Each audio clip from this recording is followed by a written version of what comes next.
Hey guys, tonight we slip into a world where the rustle of silk means more than words, and an incorrectly angled spoon can signal your social demise.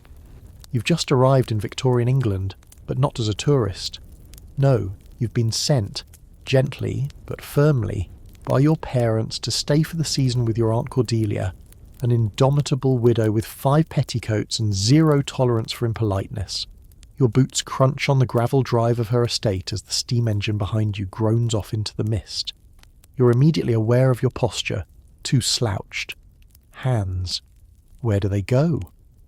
A stiff-looking footman in white gloves takes your modest luggage, careful not to show emotion, while a maid offers you lemon-scented water in a porcelain dish. Not to drink, mind you, to rinse your fingers. The door creaks open, and there she is, Aunt Cordelia. She's wearing a lavender day dress with black jet beads and an expression that suggests she hasn't smiled since the Reform Act of 1832. Her greeting is cordial, but distant. She does not hug you. Victorians don't do that unless someone's died, or proposed. You nod instead, remembering quickly that bows are for men and curtsies are for ladies. Your knees wobble slightly. You're led into the front hall, which smells faintly of beeswax and disapproval. The wallpaper is floral and suffocating. You pass under a stern oil painting of her late husband, General Arthur P. Smedley, whose mutton chops seem to glare at you. Within moments, the rules begin. No elbows on the sideboard, no speaking before being spoken to. Always wait until Aunt Cordelia lifts her teacup before you so much as blink, and never, under any circumstances, mention digestion, trousers, or Americans. The parlour is a museum of self-control. Everything is ornate, lace doilies on every surface, miniature portraits arranged with mathematical precision. You don't dare sit until invited, and even then, you realise you've chosen the wrong chair, the one reserved for visiting clergy. As you finally settle into the appropriately dull seat near the window, Aunt Cordelia launches into the day's schedule. You'll be waking at 6 a.m, attending posture training at 7, and breakfast will be taken in silence unless you're asked a question, preferably one about botany or rainfall. And that's when you realise this isn't just a household, it's a regime, a spiritual boot camp where etiquette is both scripture and punishment. You glance out the window and catch your reflection. Already you sit straighter. Your hands fold themselves neatly on your lap like frightened birds. Something in the house, maybe the heavy drapery, maybe the ticking of the grandfather clock, seems to whisper that rebellion is not only discouraged, it's impolite. You won't believe this, but Aunt Cordelia once dismissed a maid for drying teaspoons in the wrong direction. Not polishing, drying. Horizontal instead of vertical. All right, before you get too cozy, go ahead and smash that like button and subscribe, but only if your heart says yes. And if you're listening from somewhere far away, drop your location and your local time in the comments. I love seeing how many night owls are out there. Dim the lights, get that fan going for some background vibes, and let's chill into tonight's little adventure. Your first official day begins with a warning from your cousin Margaret. Don't touch the bell pull unless you want to summon both maids and mother's wrath. You nod solemnly and adjust your collar for the 3rd time. You can't breathe, but at least you look acceptable. Breakfast will be soon, but first posture school. You're handed a book, not to read but to balance on your head. You march down the hall behind a governess named Miss Hatchley, who seems carved out of cedar. She says nothing. She doesn't need to. You pass through the music room where no one is allowed to play unless wearing gloves, and through the greenhouse corridor, where even the ferns seem judgmental. Eventually you reach a room with no furniture, just a long mirror, a chalk outline of perfect seating angles, and one brutal wooden chair with no backrest. Miss Hatchley claps. Sit. Now rise. Again. You obey. Your spine screams, and yet, something about the rhythm, the control, the clarity of expectations, it almost feels safe, even comforting, for a second. Then she mentions you'll be expected to demonstrate the correct bow to royalty by next Wednesday, just in case. By the time you're released from posture practice, you're sweating beneath your chemise, or waistcoat depending on your station, and you're still not entirely sure what to do with your hands when turning corners. But there's no time to wallow in self-pity. Breakfast is announced by the toll of a small silver bell, and everyone moves with the precision of clockwork dolls. You enter the breakfast room last because that's what the least important guest does. The table stretches longer than you thought necessary for 4 people. Every place is set identically. Bone china, monogrammed silverware, a porcelain egg cup, and 3 tiny spoons, each with a mysterious purpose. Aunt Cordelia sits at the head. She wears mourning lavender again, possibly in memory of Queen Charlotte's cat or something equally dramatic, and does not speak. Instead, she raises one brow. That's your cue to sit. Margaret, your cousin, lifts her teacup just slightly. Not a sip, just a ceremonial tilt. Everyone else follows suit. You're a second behind, and Aunt Cordelia's left eyelid twitches. Catastrophe. Your trembling hand finds a slice of toast. The butter is chilled, sculpted into a shell. You're unsure whether to use the fish knife or the butter knife. Both are within reach.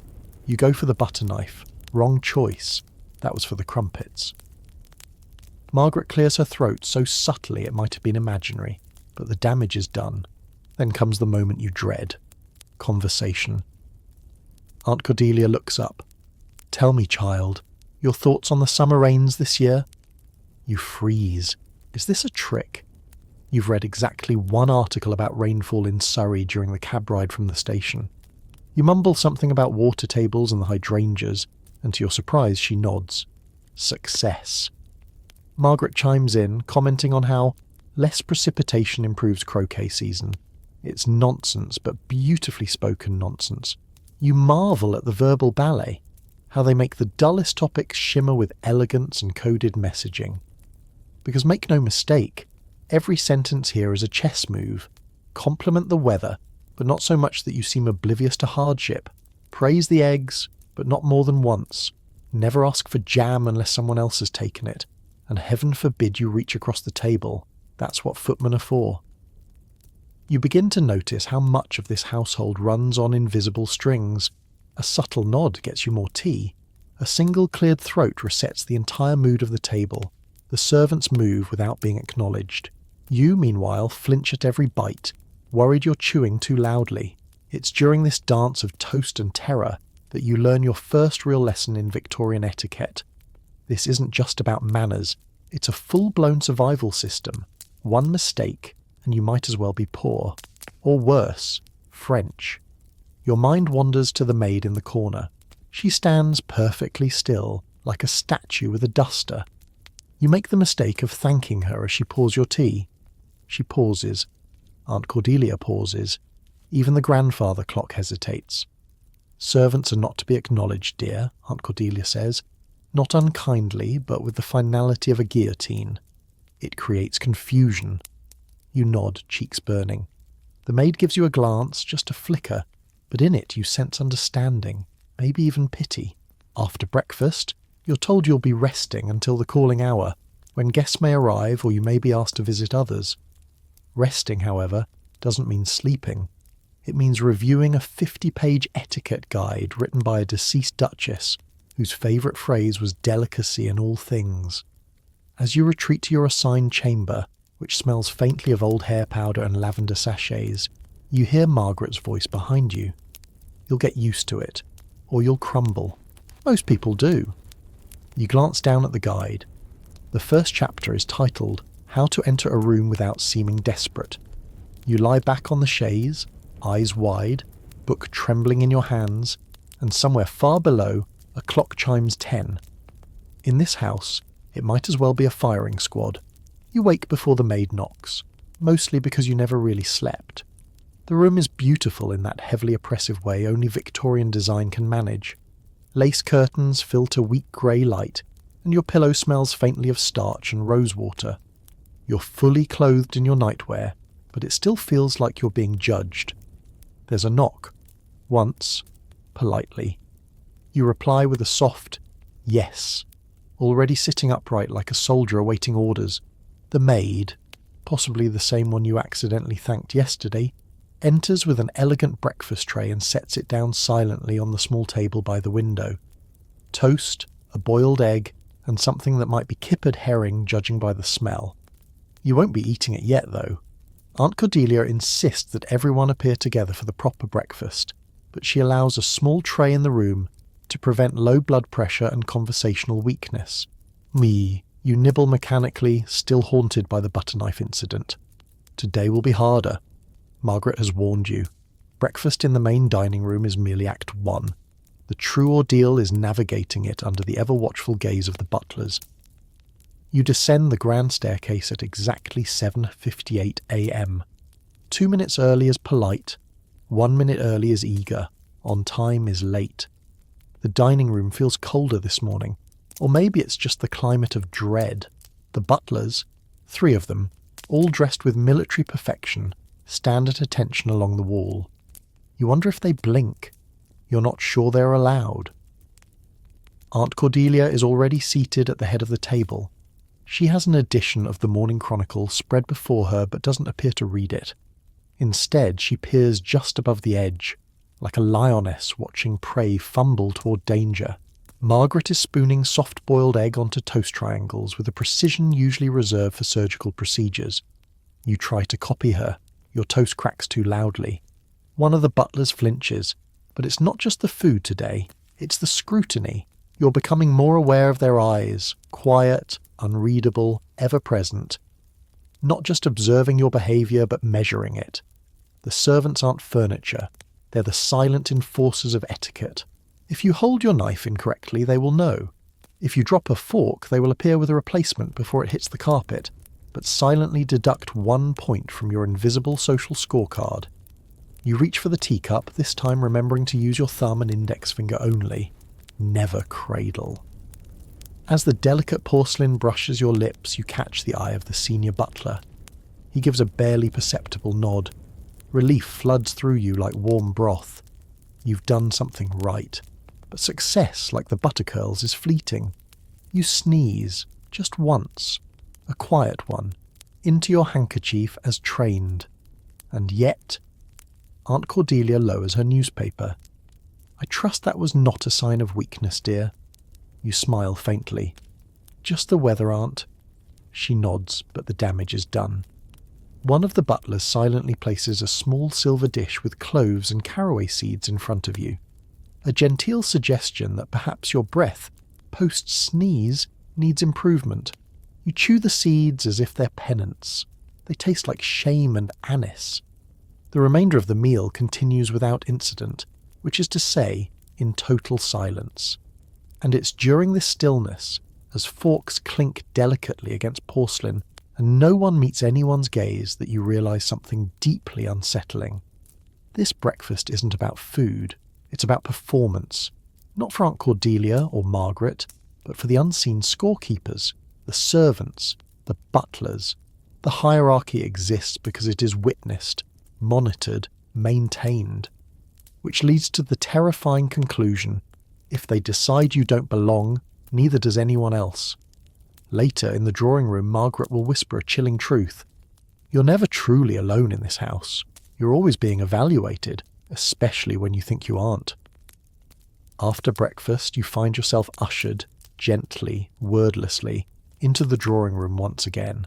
The sunlight slants through lace curtains, illuminating a dust mote ballet, while the butlers vanish like phantoms. No farewells, no footsteps, just gone. It's unsettling. Margaret perches on the edge of a damask chair, flipping through a volume of poetry, not reading it so much as holding it to signify taste. Aunt Cordelia remains at the table, sipping tea with the slow grace of a woman who once intimidated a bishop into silence over the placement of soup spoons. You sit quietly, which is the correct amount of engagement for a morning after breakfast. Any more would be improper enthusiasm, but inside your brain is reeling. You hadn't expected breakfast to be a combat zone. You certainly hadn't expected to be terrified of eggs. Margaret leans closer and murmurs, "The butlers keep a ledger, you know." You blink. Ledger? She nods, perfectly composed. Aunt Cordelia insists on it. Each guest's conduct is recorded, discreetly of course. Knife handling, posture, acceptable conversation topics. One poor girl in 67 was asked to leave after remarking that she preferred orange marmalade to quince jelly. You nearly dropped your teacup. And what happened to her? She married a shopkeeper and was never spoken of again. You stare into your tea, wondering if your jam preference has already sealed your fate. But you say nothing. Silence is safest. The door opens, and in walks Mr. Arbuthnot, Aunt Cordelia's solicitor. You rise instinctively and execute the smallest possible bow. Margaret's eyes flick toward you. Right move. He acknowledges your presence with a tip of his head, then turns to Cordelia and hands her a sealed envelope. No words, just the rustle of paper and the weight of expectation. She breaks the wax seal with a tiny silver blade that looks suspiciously like a letter opener designed for assassination. Then she frowns. The McEwens have delayed their calling hour. Again. Margaret gasps with all the drama of a Shakespearean aside. That's the second time this month. Cordelia nods, her lips pressed together in a way that makes the wallpaper flinch. It's bordering on vulgarity. You don't entirely understand what's happening, but you gather this. To reschedule a calling hour is a kind of social sin. Not mortal, but certainly venial. It sparks a conversation about propriety that tumbles forward like a wheel of cheese down a hill, hard to stop and filled with unexpected dangers. Cordelia recounts how in 1849 a gentleman arrived for a visit without leaving a calling card first. You can feel the air in the room tighten just from the retelling. Margaret nods solemnly. His sister was never invited anywhere again. You begin to understand the gravity of etiquette. It's not about politeness. It's a code of survival in a world built on surveillance and consequences. Every action has weight, every word a ripple, and the watchers aren't just family, they're the staff. It was common, Margaret whispers this as if revealing a scandal, for households to give servants small tokens at Christmas, in exchange for loyalty and discretion. But the implication is clear. Servants had the power to destroy reputations. One whispered detail about a guest who arrived without gloves. That could unravel an entire season's worth of alliances. Even worse, there were rumours, always dismissed with laughter but never outright denied, that certain households planted servants in rival homes to report back on transgressions. One misstep, and your name might end up on the wrong list at the wrong tea table. You're starting to realise you haven't been visiting Aunt Cordelia's home. You've been dropped into an etiquette intelligence agency, the kind where silence is surveillance, breakfast is interrogation, and the butlers are the ones holding the real power, all while wearing white gloves and never saying a word. And now, it's time to prepare for the next battle, your first social call. Margaret hands you your engraved calling cards, ivory, thick as apology, and says with the faintest smirk, "Try not to sneeze this time." The Harringtons are very particular about nasal conduct. You nod and swallow your panic, because apparently how you knock on a door could determine your future. Your fingers fumble slightly as you straighten your gloves. They're pearl grey kid leather, borrowed from Margaret and just a touch too tight, possibly on purpose. You're clutching your calling cards like they're forged identity papers, and the doorknob is a loaded musket. You're about to make your first Victorian social call. The Harringtons live 2 doors down, not that you'll be walking. A carriage has already been summoned, of course. It wouldn't do to arrive on foot unless one were delivering something or tragically widowed. And even then, the etiquette books are unclear. Margaret sits beside you in the carriage, an image of composure. You, on the other hand, are still mentally reviewing the protocol she drilled into you. Do not arrive before 3:58 p.m. Ring the bell once, never twice. Present your card to the footman with the print facing upward. Never ever expect to stay longer than 15 minutes, unless offered tea. And God help you if you're offered tea. The carriage halts. You step out, shoes clicking softly on the stone. The Harrington townhouse is elegant and entirely too symmetrical. There are fresh pansies in the window box, which you've been told is a signal that guests are welcome that day. You take a deep breath, walk up the steps, and press the bell once, lightly. The door opens. A maid in a crisp apron eyes you without blinking. You hand over your calling card and utter the prescribed phrase, "Kind regards from Miss Margaret and guest." She disappears. You stand in the entryway, clutching your gloves. This part is the purgatory of the social call. Will they receive you? Or will they send word that Mrs. Harrington has stepped out? A lie so common it might as well be engraved above the doorframe. After a moment the maid returns. The mistress will see you. Relief. You try not to let it show. You're led into a drawing room that smells like lilac and upholstery. Mrs. Harrington rises from a velvet chair and greets Margaret with a slight smile, then turns to you with the precise amount of warmth reserved for a newcomer of uncertain rank. You curtsy. She inclines her head. There. The exchange is made. What follows is not a conversation. It's more like a series of tests disguised as small talk. She comments on the weather. You agree, but not too eagerly. She mentions a concert. You say you've heard of the composer, but don't overstate it.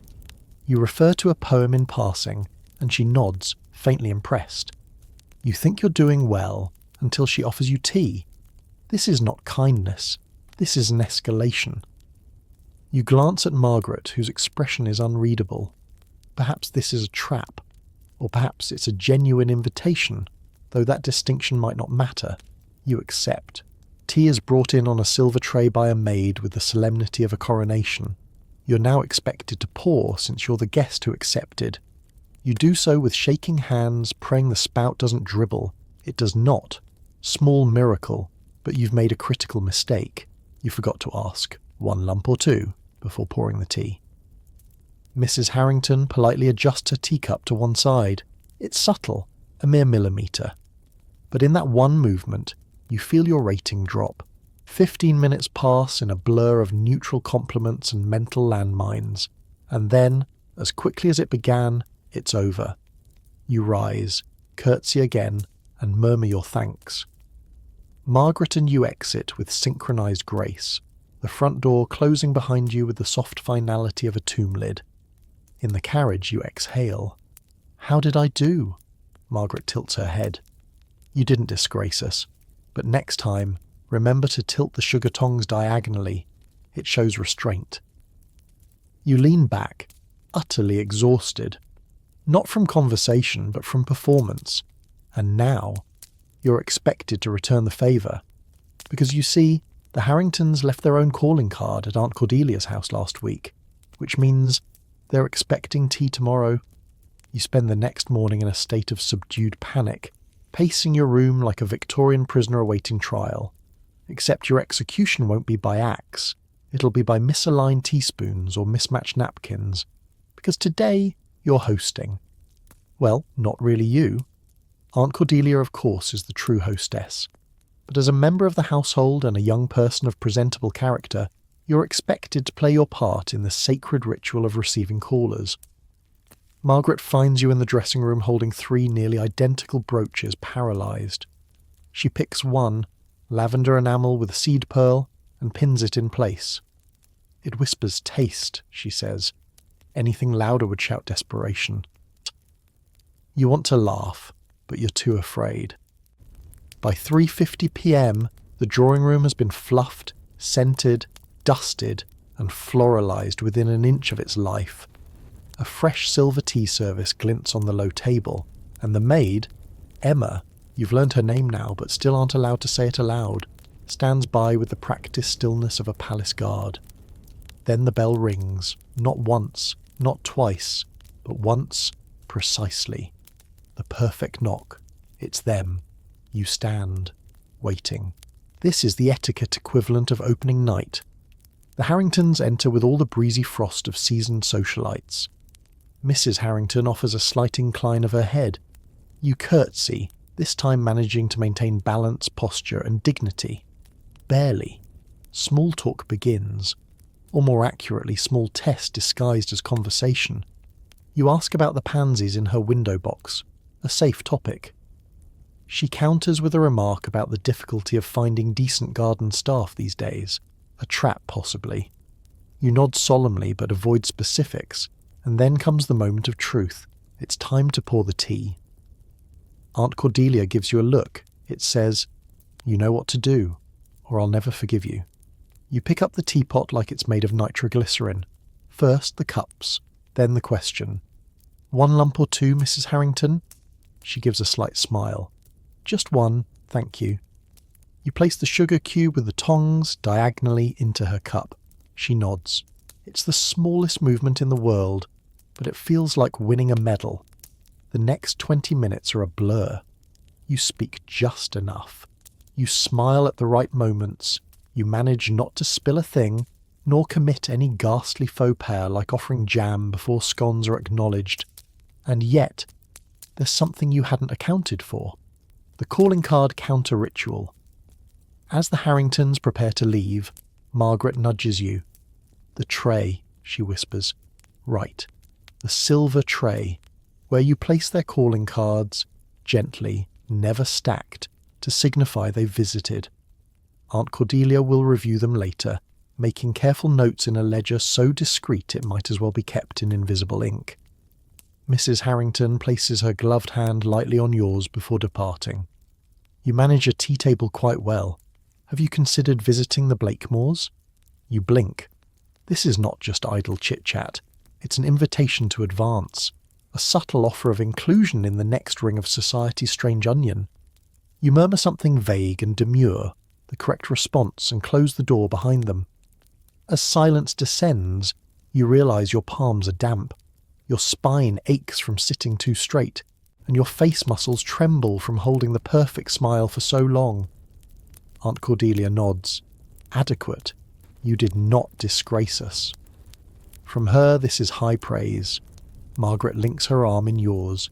"Next week is the Smethwick luncheon. Gloves only, no fans. They're strictly pre-war etiquette." You let out a slow breath. You survived. But deep down you know, this is just the beginning. You've been initiated into the cult. Not of tea, not of family, but of the calling card. A coded, cold, ritualistic system of invitations, rejections, silent rankings, and all of it recorded, watched and judged. In this world, reputation isn't declared, it's exchanged. On a tray. It starts with a fan, a delicate mother-of-pearl thing with painted swans and lace trim. Margaret hands it to you like it's a sacred relic. "This," she whispers, "is how you say everything without saying anything." You hold it by the sticks, unsure of how to even open it. The last time you wielded anything with this many moving parts, it was an umbrella, and you nearly blinded a curate. Margaret sighs and takes it back, demonstrating with the precision of a military drill sergeant. "One flick means I'm interested. 2 flicks means go away, but flatter me first. If you drop it, you've just ruined a reputation. Possibly yours, possibly someone else's." You blink. "And if I open it all the way?" That's practically a marriage proposal. Victorian England has taken the concept of passive aggression and elevated it to an art form. The fan isn't just for cooling yourself. It's a full-blown language system, with its own grammar, syntax, and deadly consequences. Aunt Cordelia calls it the fine art of feminine expression. You're not convinced it isn't emotional hostage-taking with lace trim. But it doesn't end with the fan. There are gloves too, and gloves have rules. White gloves are for the morning, pearl grey for afternoon, kid leather for formal events. Cotton gloves are acceptable only if you're in mourning or below a certain income bracket, and even then, they'd better be spotless. More alarmingly, gloves aren't just clothing. They're signals. If you remove your right glove but not your left during a visit, it suggests relaxed familiarity. If you remove both, you're either deeply improper or terribly modern, and neither is forgivable. Margaret recounts a tale in hushed tones. There was a girl at the Emberley ball who wore lemon-coloured gloves. Lemon. Can you imagine?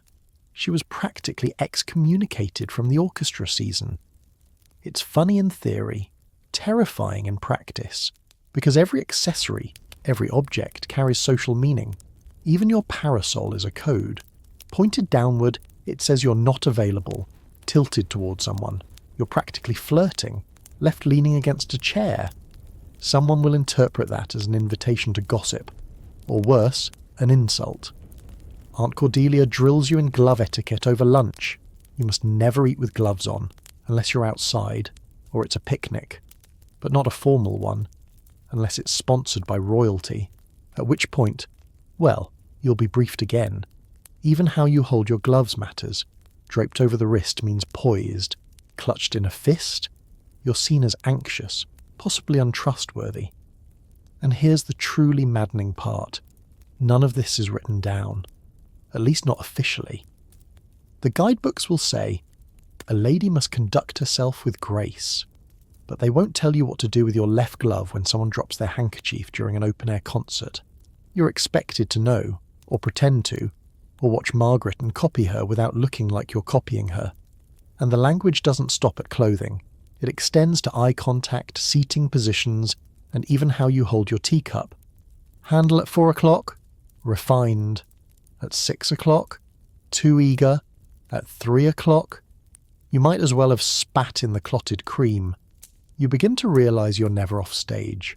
Even when silent, even when still, you're broadcasting intentions, allegiances and aspirations through the subtle movements of fans, gloves, parasols and posture. It's both maddening and awe-inspiring. You're not speaking English anymore. You're speaking Victorian, a dialect of tilts, touches and tucks, a whispering dance of symbols understood only by those who've been trained, or born, into it. And heaven help you if you twitch the wrong way. Because somewhere, in some drawing room, someone is watching.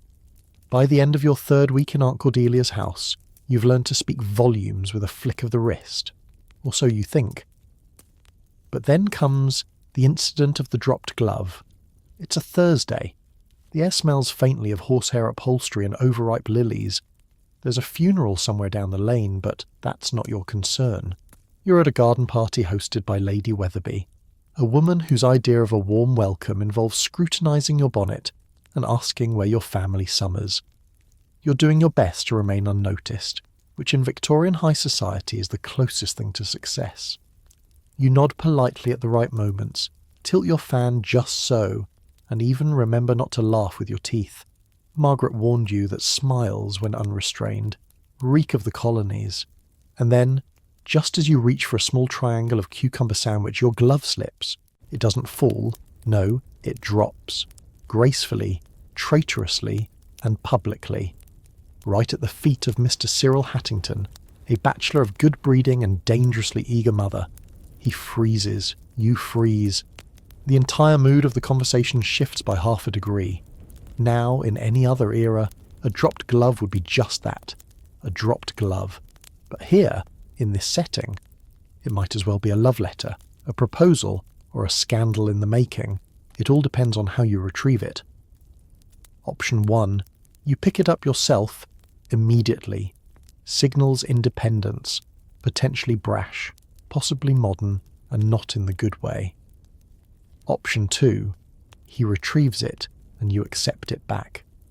You've just opened the door to romantic intentions, courtship, and at least 2 weeks of gossip from the entire lawn. Option 3. He retrieves it, you refuse to take it, and offer a cool nod instead. A statement of disdain. But if you get it wrong, you look ungrateful. Or worse, French. You hesitate. Mr. Hattington reaches down. "Miss," he says softly, offering the glove. You smile. Demure, modest, harmless. You accept it with gloved fingers and say just above a whisper, "Thank you." He bows slightly. Others take note. And just like that, you're now rumoured to be fond of Cyril Hattington. All from a glove. Margaret hisses into your ear once you're out of earshot. "Was that deliberate?" "No," you whisper back. "I was reaching for a sandwich." "Well," she sighs, "I suppose you're marrying him now." You laugh, but it sticks in your throat. Because what if someone is arranging things behind lace curtains and sips of punch? Later that week, you overhear Aunt Cordelia talking to the vicar's wife. She handles herself decently, though her fan work needs polish, and she let Mr. Hattington retrieve her glove, did you hear? The vicar's wife gasps like she's just witnessed a duel. Gracious, and in daylight, Cordelia hums. Indeed. You begin to see the full scale of the social web, a quiet war of gestures, gloves, fans, nods, glances, a battlefield with no weapons, only codes. The wrong flick of the wrist and you've surrendered. A misplaced glance and your entire season is over. And what's worse, everyone else seems to know the rules from birth. You're the only one still decoding the language in real time. But here's the secret no one tells you out loud. Most of them are faking it too, smiling while terrified, sipping tea while plotting escape, fluttering fans while silently screaming. The cult of etiquette doesn't reward truth, it rewards performance. And slowly, as you glance across the garden, watching hats bob and gloves flutter and fans snap open like judgmental birds, you realise something. You're starting to enjoy the game, just a little. You once thought tea was just a drink.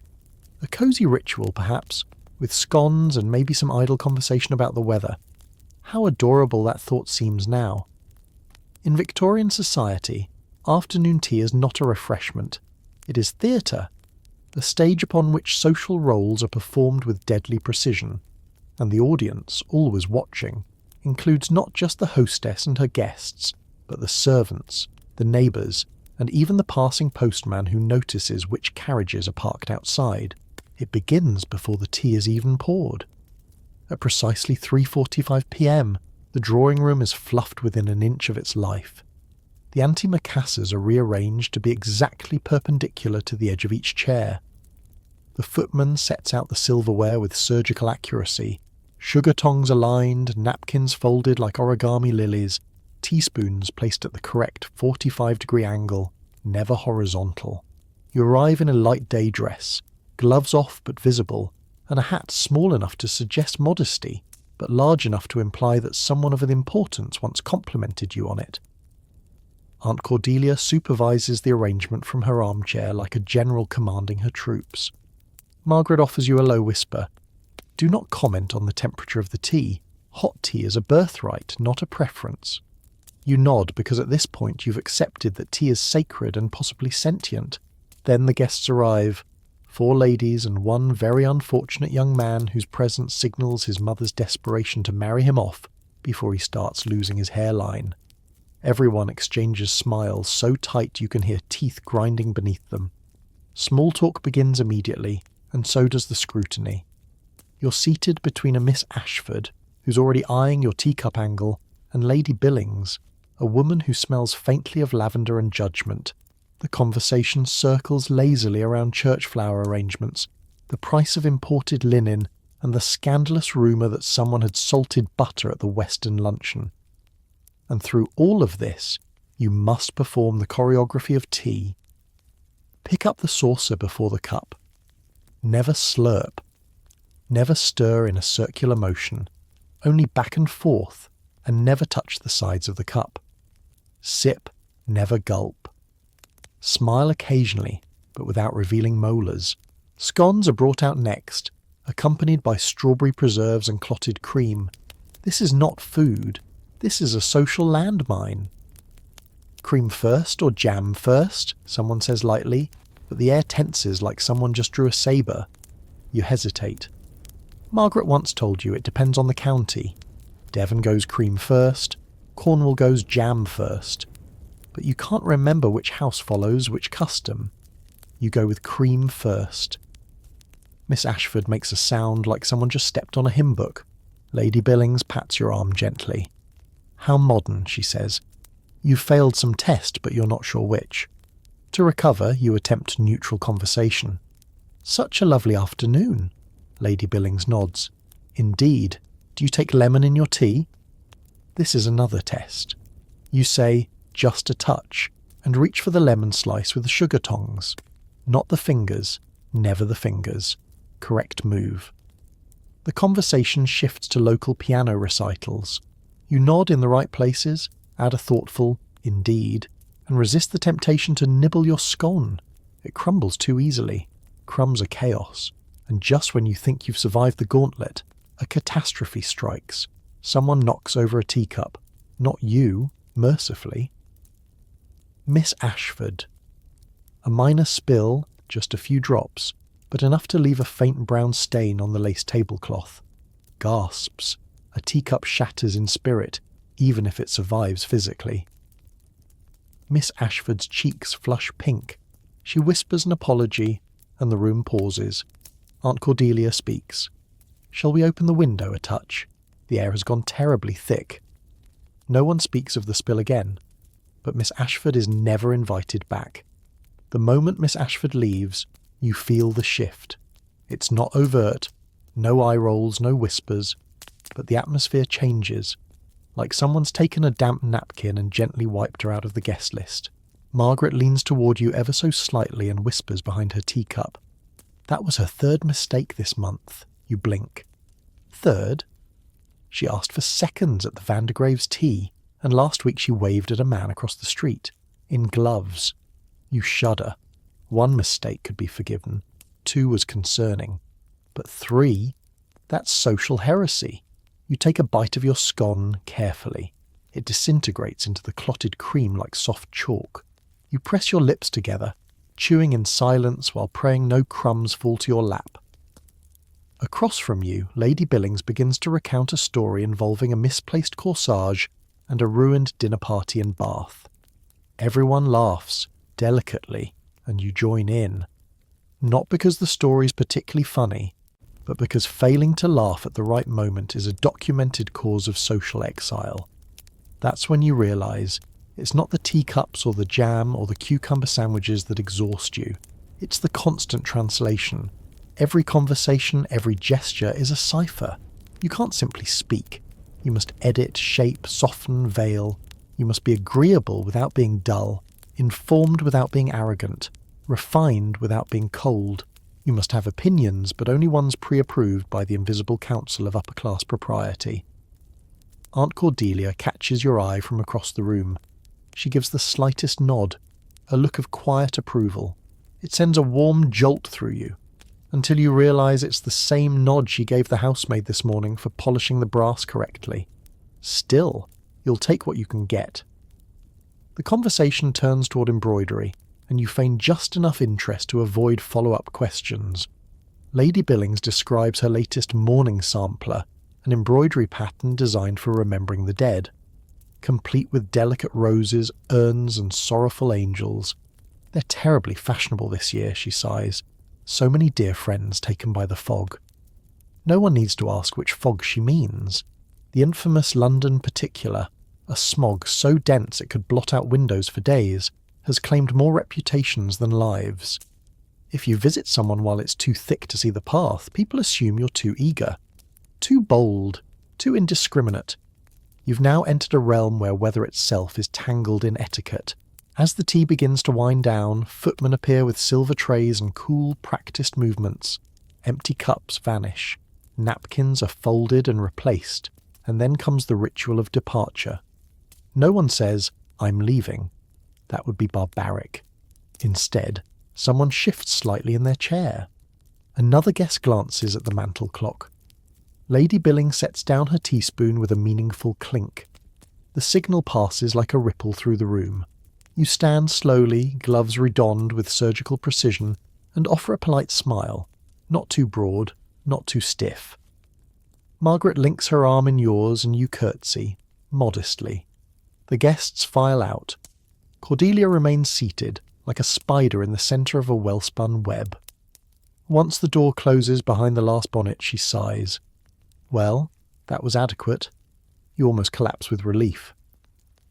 Later that evening, Margaret brings out a notebook. "We keep a record," she says simply. You peer at the open page, names, notes, columns labelled glove condition, cup handling, volume of laughter, and eyebrow discipline. Miss Ashford's name is crossed out. The reality sinks in. In this world, tea is more than tradition. It's a trial, a performance, and, when judged improperly, a sentence. And for you? You passed. Just barely. It begins just after tea. Margaret announces with the usual airy detachment, "You'll need to change for dinner." You glance down at your perfectly serviceable dress, only slightly wrinkled from surviving the battlefield of scones and scandal. But of course this was your afternoon dress. entirely unsuitable for dinner. Aunt Cordelia doesn't even look up from her embroidery hoop. You'll want something darker, and something with sleeves. You nod obediently and retreat upstairs, where the maid, Emma again, has already laid out 2 options on the bed like a silent wardrobe tribunal. One dress is navy silk with pearl buttons, the other a forest green with severe pleats and a high collar that looks like it's designed to restrict both breathing and joy. You choose the green one, because as you've now learned, navy is acceptable only on Wednesdays, or when a widow is present, and no one has died recently, not today at least. By 7:28 p.m, you're fully trussed, pressed, brushed, and buttoned. A hint of perfume, just a hint, is applied behind the ears. More is vulgar, less is unthinkable. You descend the stairs with the practiced grace of someone terrified of making noise on antique wood.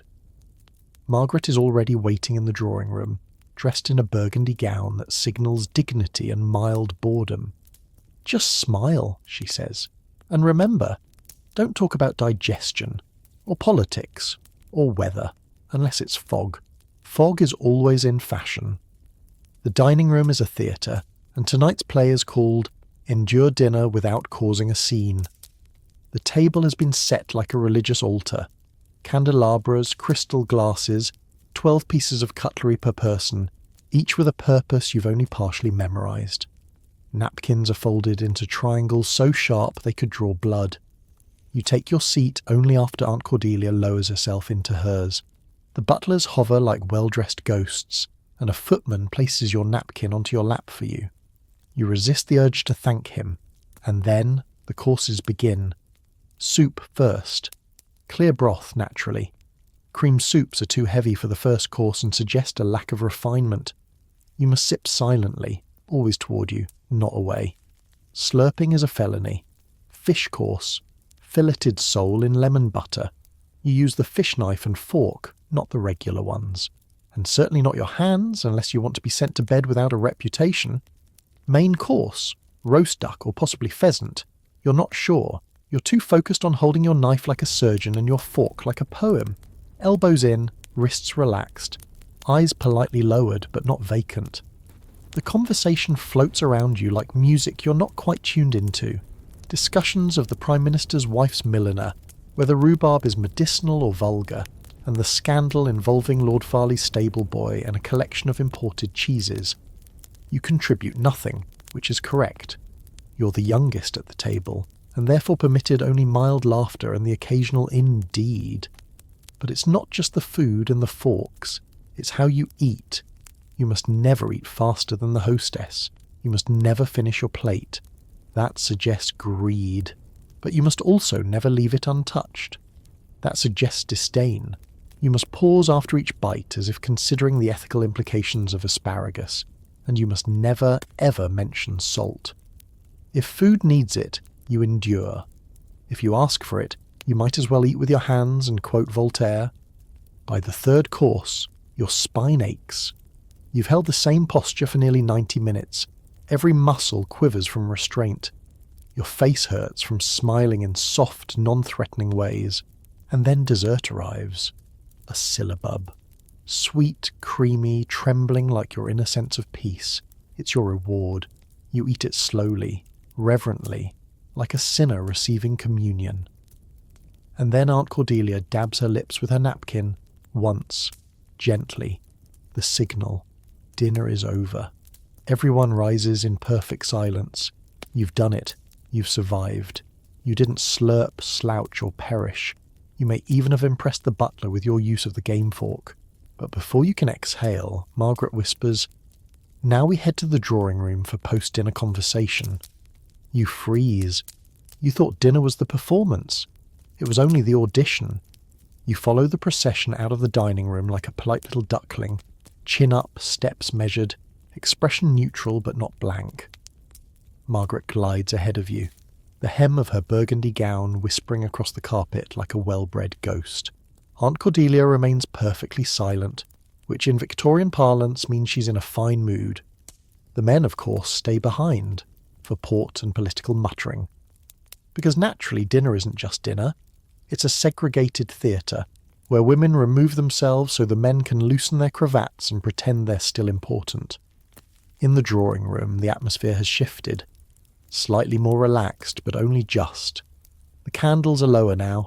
A faint trace of orange blossom lingers in the air, and someone is already tinkling on the pianoforte, though not enough to be considered performance level. Just ambience. You take a seat with extreme caution. Sitting is its own operation. You must not flop. You must not wiggle. You must descend as though gravity herself were guiding your skirts into place with dignified reverence. Margaret hands you a book to hold, not read, just hold. The title is Moral Essays for the Proper Lady, but the cover is mostly gold leaf and flourish, so it's more of an accessory than literature. Lady Glenwright begins the conversation with a statement about train schedules. Not a complaint, of course. Victorian women do not complain. Instead, they observe with regret. Another lady responds by expressing measured sympathy for the difficulty of hiring competent governesses. Someone else mentions lace shortages. You nod along, inserting the occasional indeed or how very trying with the emotional investment of a diplomat. Meanwhile, tea is offered again, not from hunger, but ritual. You accept, more for the chance to hold something warm than anything else. And then, the true test begins. Someone brings up the governor scandal. You don't know the details. No one does. That's the point. It's not the facts that matter. It's how you react. Lady Glenwright leans in. Well, I heard she was French. Gasps all around. Not because of any moral implication, but because of the linguistic one. French equals flirtation. Flirtation equals instability. Instability equals someone losing their linen monogramming privileges. You sip your tea and murmur, that would explain the embroidery. It's vague. It's elegant. It could mean anything, and it works. Lady Glenwright smiles at you for the first time. You've played the game. You're in. But the evening isn't over. After an hour of moderated social fencing, the men re-enter. The smell of cigars wafts in, trailing behind them like a second set of waistcoats. The group shifts, ever so slightly. Now you're expected to balance charm with modesty, to speak just enough to be intriguing, but not so much that anyone suspects you have opinions. Margaret mentions your piano playing. Aunt Cordelia casually notes that you once recited Wordsworth without stumbling, and just like that, you become the entertainment. Someone requests a bit of Schubert. You demur, of course, which is correct. They insist. You demur again. A third request, and now you must accept, or risk seeming ungracious. You sit at the pianoforte and play a short, pleasant, unthreatening melody. Nothing too emotional, nothing too loud. You are the musical equivalent of a well-trimmed hedge.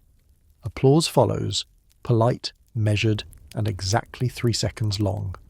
The conversation resumes. The women lean toward their embroidery, the men toward their snifters, and you sit perfectly still watching the flicker of candlelight dance in the glassware. In that moment it hits you. You've passed another test. Not because you were exceptional, but because you were appropriate. You made no bold jokes. You issued no opinions. You performed and then retreated. Like a ghost, but with better posture. And that is what the evening was always meant to be.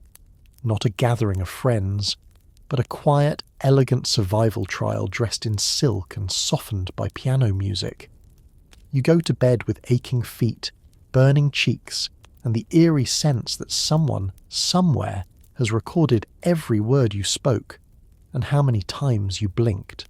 You wake the next morning with a stiff neck and a creeping suspicion that you smiled too enthusiastically at Lord Wilton during your piano performance. You replay it in your mind. Was it one smile too many? Did your hand linger on the keys? Did he bow a second longer than necessary? Margaret is already up, dressed and sipping weak tea by the window, like someone awaiting a letter from the front. "Don't worry," she says without looking up. "Mother didn't notice." You blink. Notice what? She glances at you over her teacup. That you held eye contact for 4 seconds instead of 3. You laugh nervously. She doesn't. Because in this world, Even eye contact is regulated. At breakfast, the table is quiet. Aunt Cordelia is reading the Times through her lorgnette and only looks up to raise a single eyebrow at your buttering technique. You switch to marmalade. Margaret gives a small approving nod. Crises averted. Then the bell rings. Not the calling bell. The front bell. A guest. This early? Aunt Cordelia tenses ever so slightly, and you see the tiniest ripple of distress pass through the tablecloth. A footman enters with a calling card on a silver tray. "The Mortons," he says simply. Cordelia's mouth flattens. Unscheduled. In Victorian England, dropping in unannounced is tantamount to social trespass. It implies that you believe yourself important enough to be received at any time, which, unless you are literal royalty, you are not. Margaret leans in and whispers, "They're nouveau riche, inherited a shipping fortune last year. Think that gives them rights." Cordelia inhales through her nose. "We will receive them, briefly." You scurry upstairs with Margaret and she throws a shawl around your shoulders. "You're to be presentable but not prominent," she warns. "We don't want them thinking they've made a social match." You descend, perfectly neutral, and enter the drawing room just in time to watch Mrs. Morton fling herself into a chair without waiting to be offered one. Gasps, silent, internal, but seismic. She's wearing too many rings and her perfume arrives 5 seconds before she does. Her husband, a red-cheeked man with shiny boots, stands awkwardly by the hearth, clearly unaware of what to do with his hands. You suspect he usually holds a cigar or a ledger. They talk too loudly, laugh at their own jokes, reference the evening papers, not the Times. You can see Cordelia's lips compressing further with every syllable. You meanwhile sit like a porcelain doll in the corner, offering the occasional smile, the soft murmur of "indeed," and a nod that could be interpreted as either agreement or indigestion. And then Mrs. Morton does the unthinkable. She compliments the curtains. "I do love these drapes," she declares. "So cheerful. They'd be perfect in a breakfast room." Cordelia's face goes still. The curtains in question are mourning damask. Black-on-black silk with hand-stitched detail, purchased after the death of Cordelia's second cousin, and never changed. In Victorian etiquette, complimenting mourning curtains is like praising someone's headstone for its shine. The silence grows cold and metallic. You see it now, the invisible current of power shifting beneath the surface. Because this isn't just about curtains. This is about class, breeding, and the silent war of correctness. The Mortons may have money, but they don't have codes. Cordelia stands. "Well, what a lovely surprise this was. Margaret, please see that tea is not brought out. We wouldn't want to delay our guests further." The message is clear. No tea, no welcome, no future invitations, no inclusion in the winter dance calendar. As the Mortons leave, visibly confused, you feel a strange pang. Not quite pity, but a recognition of something deeper. Etiquette here is a wall, a high, ivy-covered one. Those who grow up inside it may feel trapped, but those outside? They never even find the gate. You glance at Margaret, who has returned to her needlepoint like nothing happened.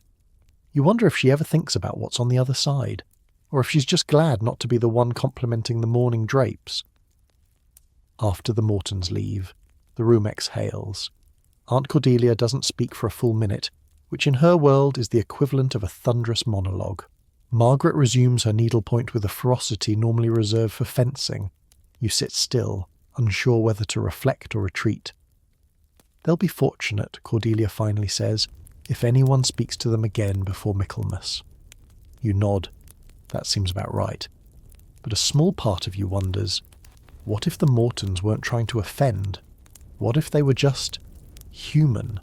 A bit loud, a bit new, a bit lost in this labyrinth of codes. It's a dangerous thought. Margaret interrupts your musing. "You have your lesson this afternoon." "Lesson?" "Etiquette with Miss Dunstable," she replies grimly. "She's the one who trained the Ashcroft twins. You remember the twins, don't you?" You do. They disappeared from Aunt Cordelia's garden party circuit after one of them wore velvet in May. Miss Dunstable arrives at precisely 2 o'clock, dressed in greys so uniform she seems to have been dipped in stone. She wears pince-nez glasses and carries a thin bamboo cane, not for striking, you're assured, but for pointing at flaws. The lesson takes place in the upstairs salon. You're to sit, stand, sip, turn, nod and greet, all in the correct order, with the correct expressions. You fail to hold your arms at the proper incline while accepting an imaginary glove. You curtsy a beat too early. You're told your graceful silence comes across more like confusion. Miss Dunstable jabs the air with her cane. If you must pause before speaking, count to 2, but not aloud, and never while breathing in. You try again. She shakes her head. There are 3 acceptable ways to decline a compliment. You've just used 4. You can feel your spine hardening into perfect posture as the hours drag on. Your muscles ache, but your smile stays fixed. You begin to understand why the Mortons failed. They simply hadn't trained for the war. The doorbell rings sometime around 4. You freeze, mid-curtsy. Miss Dunstable raises one eyebrow. Keep going. Nothing disrupts elegance, not even unexpected guests. But you want to look. You want to peek through the curtain like a child at a travelling puppet show. Because the truth is, the unexpected is more thrilling than perfection. Later that evening, Margaret and you sit in the garden under the shade of a drooping pear tree. She's removed her gloves, and for once she's not adjusting your posture or quizzing you on correct biscuit pairings. You know, she says slowly, Mother wasn't always like this. You turn to her. She used to host poetry readings. Once she even laughed during one. Not a society laugh, a real one. You're stunned. What changed? Margaret shrugs. Everyone around her started failing, one by one, so she doubled down. She stopped trusting spontaneity. You let that sit between you for a moment, while a bee makes lazy passes over the roses. Then she says something that sticks with you. Sometimes I wonder who we'd be if we weren't so busy trying to be correct. The thought stings more than the bee might have. Because for all the rules, for all the polish, you're beginning to feel the cost. The endless performance, the fear of faltering, the pressure of precision. You don't envy the Mortons, but you don't entirely envy the Glenwrights either. That night, as you undress and place your gloves side by side like sleeping swans, you catch your own reflection in the looking glass. You're straighter now, more composed. Your eyes meet your own with trained poise, and still, you wonder, if you dropped your fork at the next dinner, would you recover with grace, or would you finally be free? You've noticed something lately, how people in this world don't touch each other. Not really. There are gloved handshakes, polite bows, measured curtsies, a brush of fingers when passing a teacup, but no embraces, no spontaneous laughter that ends in leaning against someone, no shoulder nudges, no linked arms unless it's for display, and nowhere is this more apparent than in courtship. You're not officially out yet, your debut into society is still a few months away, but Aunt Cordelia has decided it's time you begin to practice appearing available, which, in Victorian English, means attend events where men will be, but pretend not to notice that they're there. You're handed a set of rules by Margaret scrawled in tiny, terrifying handwriting. Never speak to a man unless introduced. Never initiate conversation. Never accept a dance unless it's after the 4th request, but never after the 7th.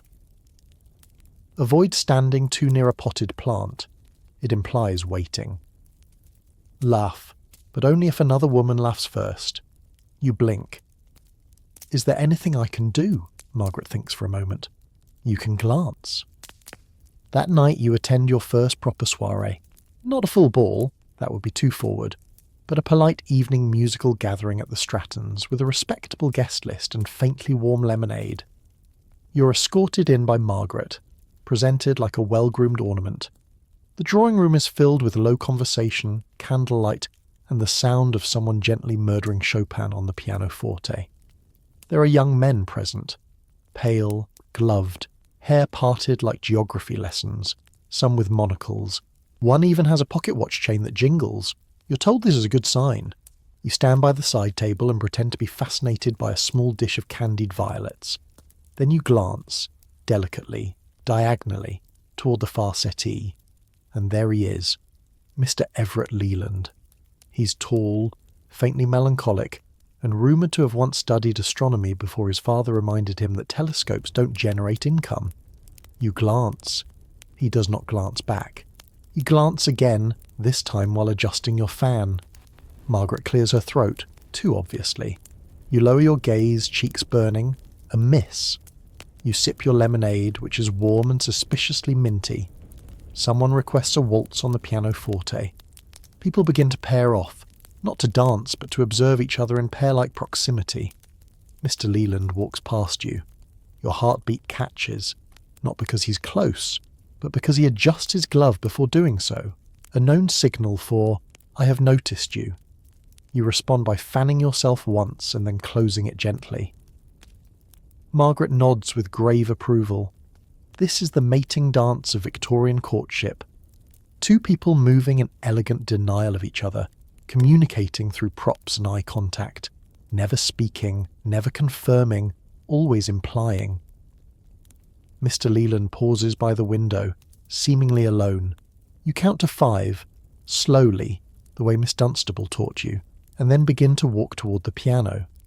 Not toward him, of course. That would be shocking, but past him. He nods. You incline your head in return. He speaks. "I believe that piece was back, though it limped like Mozart." You smile, not too wide, not too fast. "Perhaps the pianist is in mourning for better rhythm," you reply. "It's a risk. It's a joke." He chuckles softly. You've won a point. Margaret is pretending not to watch, but you know she is. The rest of the evening passes in a blur of nods, murmurs, and strategically timed silences. You don't speak to Mr. Leland again, not tonight. That would push the rules too far.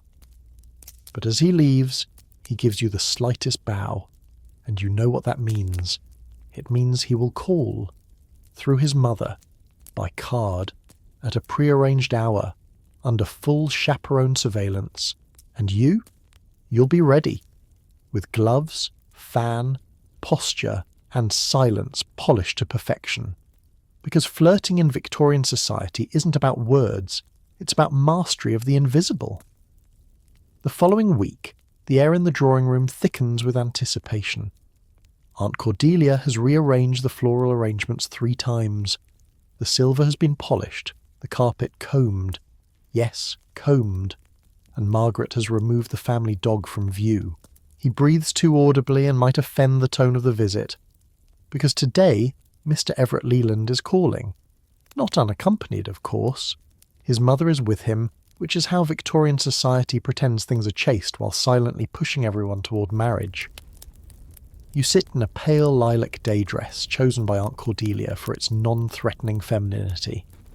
Margaret has reminded you that lace is charming, but lace with intention is dangerous. You're meant to appear vaguely intelligent, mildly pious, and just aloof enough to keep things intriguing. Aunt Cordelia gives you her final instructions. Speak when spoken to, laugh softly.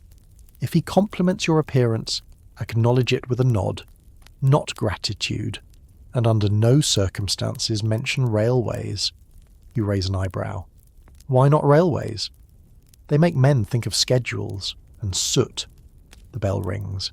You stand, not because you're excited, but because it is the correct social choreography.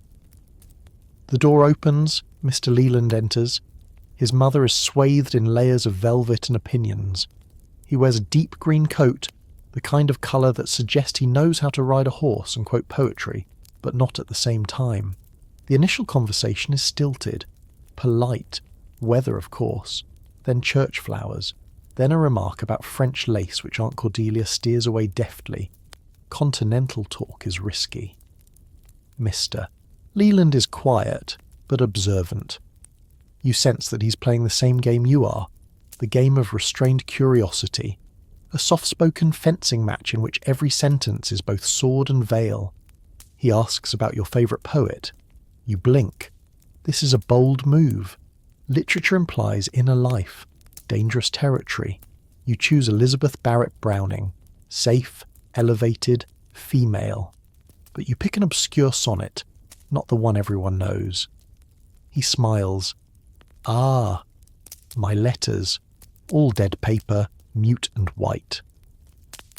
A daring choice. You feel the thrill of being understood and immediately squash it down. Thrill is not on today's schedule. His mother asks about your embroidery. You show her the mourning sampler you've been working on, a perfectly balanced arrangement of lilies, urns, and a verse from Psalms. She approves. So far, so good. Then comes the test. Margaret offers tea. Mr. Leland accepts. You're expected to pour. Your hand is steady. You measure the milk first, which shows confidence. Then tea, precisely to the halfway mark. You offer sugar last, and with a gentle, nonchalant use of the tongs, diagonal, never vertical. He takes the cup, sips. You pour beautifully, he says with a half smile. Aunt Cordelia doesn't blink, but you can feel the ripple in the room. Compliments are supposed to be subtle. That one teeters on the edge of affection. You respond with a very tiny smile and a glance at the sugar bowl, which says, "Let's both pretend you didn't say that for everyone's safety." His mother notices. She leans forward slightly like a bird assessing breadcrumbs. "Do you ride, my dear?" Another test. You answer, "Side saddle only. Galloping makes one uncivilized." Mr. Leland chuckles just once. Aunt Cordelia permits herself a quarter of a smile. 25 minutes later, they leave. Not abruptly, not awkwardly, but with the gentle unfurling of a well-executed visit. As the door closes, Cordelia exhales. He may come again. Margaret arches an eyebrow. Twice would be a signal. Cordelia nods. 3 times, and we will speak to the vicar. You feel like a parcel being slowly unwrapped by multiple hands, and yet you're not entirely dreading it. That evening in your room you find yourself reciting Browning softly under your breath, your fingers tracing the embroidery pattern of the mourning sampler. You realise something unsettling. You're beginning to enjoy this, not because it's easy, but because it's the most difficult, subtle, intricate challenge you've ever known. And you're getting better. You're fluent now in the language of lace, silence, tea, and glances. Whether that's a triumph or a tragedy, you're no longer sure. The invitation arrives on thick ivory cardstock, embossed with gold edges and sealed with wax. It smells faintly of violets and victory. You're invited to the Winthrop dinner party. This is no garden tea or musical evening. This is the social event of the month, hosted by Lady Winthrop, who is said to have once told the Duchess of Bedford her hat was a little too exuberant for Lent, and survived. An invitation to her table means something. An invitation with your name spelled correctly means even more. Aunt Cordelia is pleased. Margaret is intrigued. You are terrified. "Don't worry," Margaret murmurs as she smooths the folds of your gown. "No one ever enjoys a Winthrop dinner party. That's how you know it's important." The preparations begin early. Your gown is selected with the precision of a naval campaign. A rich plum silk with a modest neckline and just enough embellishment to suggest you might own a piano. Your gloves are spotless. Your fan has been repressed, and you've practiced holding a glass of sherry without looking like you're about to drop it or hurl it at someone. You arrive at the Winthrop estate under torchlight. The carriage crunches over gravel like bones. The footman opens the door without a word, and you step into a house that smells of rosewater, roasted pheasant, and social anxiety. Inside, the drawing room is filled with arranged chaos, people standing at perfect angles, speaking in tones that suggest warmth without ever offering any. The air is thick with compliments that could also be warnings. You're introduced to Lord Blakely, who shakes your hand without removing his gloves. Margaret whispers later that he does this to test a lady's composure. He once shook a girl's hand while holding a sardine fork, she says. She fainted. He never married. You nod politely and keep breathing. Dinner is announced. The seating chart is an exercise in psychological warfare. You're placed between Lady Evangeline Wexford, who has published 5 pamphlets on the proper education of hedgehogs, and Mr. Halberd, who says, "Indeed," at the end of every sentence, whether or not it's a question. The courses arrive in ritual procession, consommé, fish, game, fowl, roast, pudding, syllabub, cheese. Each comes with its own silverware and its own conversational expectations. Lady Wexford insists on describing the precise conditions in which her hedgehogs are bathed. You say, "How fascinating," with the correct upward inflection. 3 times. Mr. Halbert asks if you visited Bath, then says indeed, before you even answer. You excuse yourself to adjust your napkin. The conversation across the table grows louder, then softer, then louder again. There's a rhythm to it. A strange musical ebb and flow that seems to rise and fall in accordance with the shape of the silver cloches being lifted. You take careful bites of duck, and even more careful sips of wine. You remember to fold your napkin inward each time you blot your lips so no one sees the stain. And yet, you feel it coming. The conversational trap. It arrives around the 3rd course. Someone, Lady Arabella maybe, or Lord Winthrop's daughter, you can't quite tell, asks the question no one wants to hear at a dinner table. So, what are your views on women's education? The table stills, forks hover, glasses pause mid-sip. You have precisely 4 seconds to respond. Too enthusiastic, and you're a blue stocking. Too neutral, and you're a bore. Too honest, and you're dangerous. You choose your words carefully. I believe a woman should know just enough to recognise poor manners and be equipped to correct them silently. There's a beat. Lady Winthrop laughs, softly but with approval. The forks resume their dance. You have passed. Dinner stretches on. The syllabub is over sweet. Someone at the far end drops a fork and it is replaced so fast you wonder if the footman is part magician.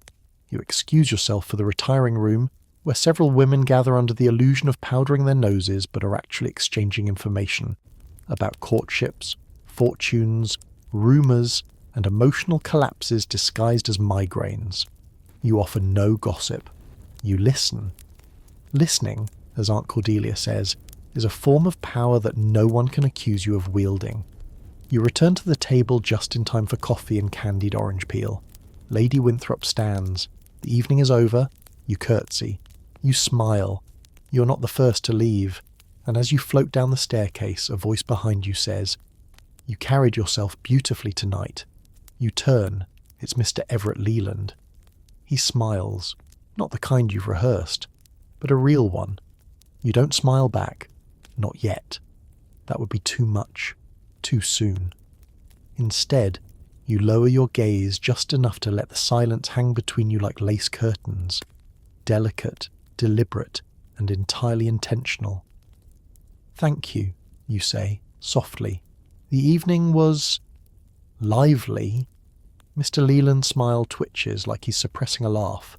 Lively is generous, he bows, the kind that manages to look casual despite being choreographed since childhood, and disappears into the night with the rest of the gentlemen. The final carriage doors close behind velvet curtains, and the estate quiets like a theatre after curtain call. Back in Aunt Cordelia's drawing room, your arrival is met with neither applause nor criticism. Just Margaret, already in her dressing gown, brushing her hair by firelight. "Well?" she asks, not looking up. You sit down slowly, letting your body unwind for the first time in hours. "I survived," she smirks. "That's the goal." You want to say more, about Mr. Leland, about the brief moment by the stairs, about how absurd it is that one cannot simply admit to liking someone in this world without navigating a labyrinth of cutlery, embroidery, and indirect compliments about poultry seasoning. Instead, you say, "Lady Wexford talked about hedgehogs for 11 uninterrupted minutes." Margaret's eyes widen. "She must be courting." You both laugh, quietly of course, but your amusement fades when you remember the trap question. What are your views on women's education? It still echoes in your mind. Because what if you'd answered differently?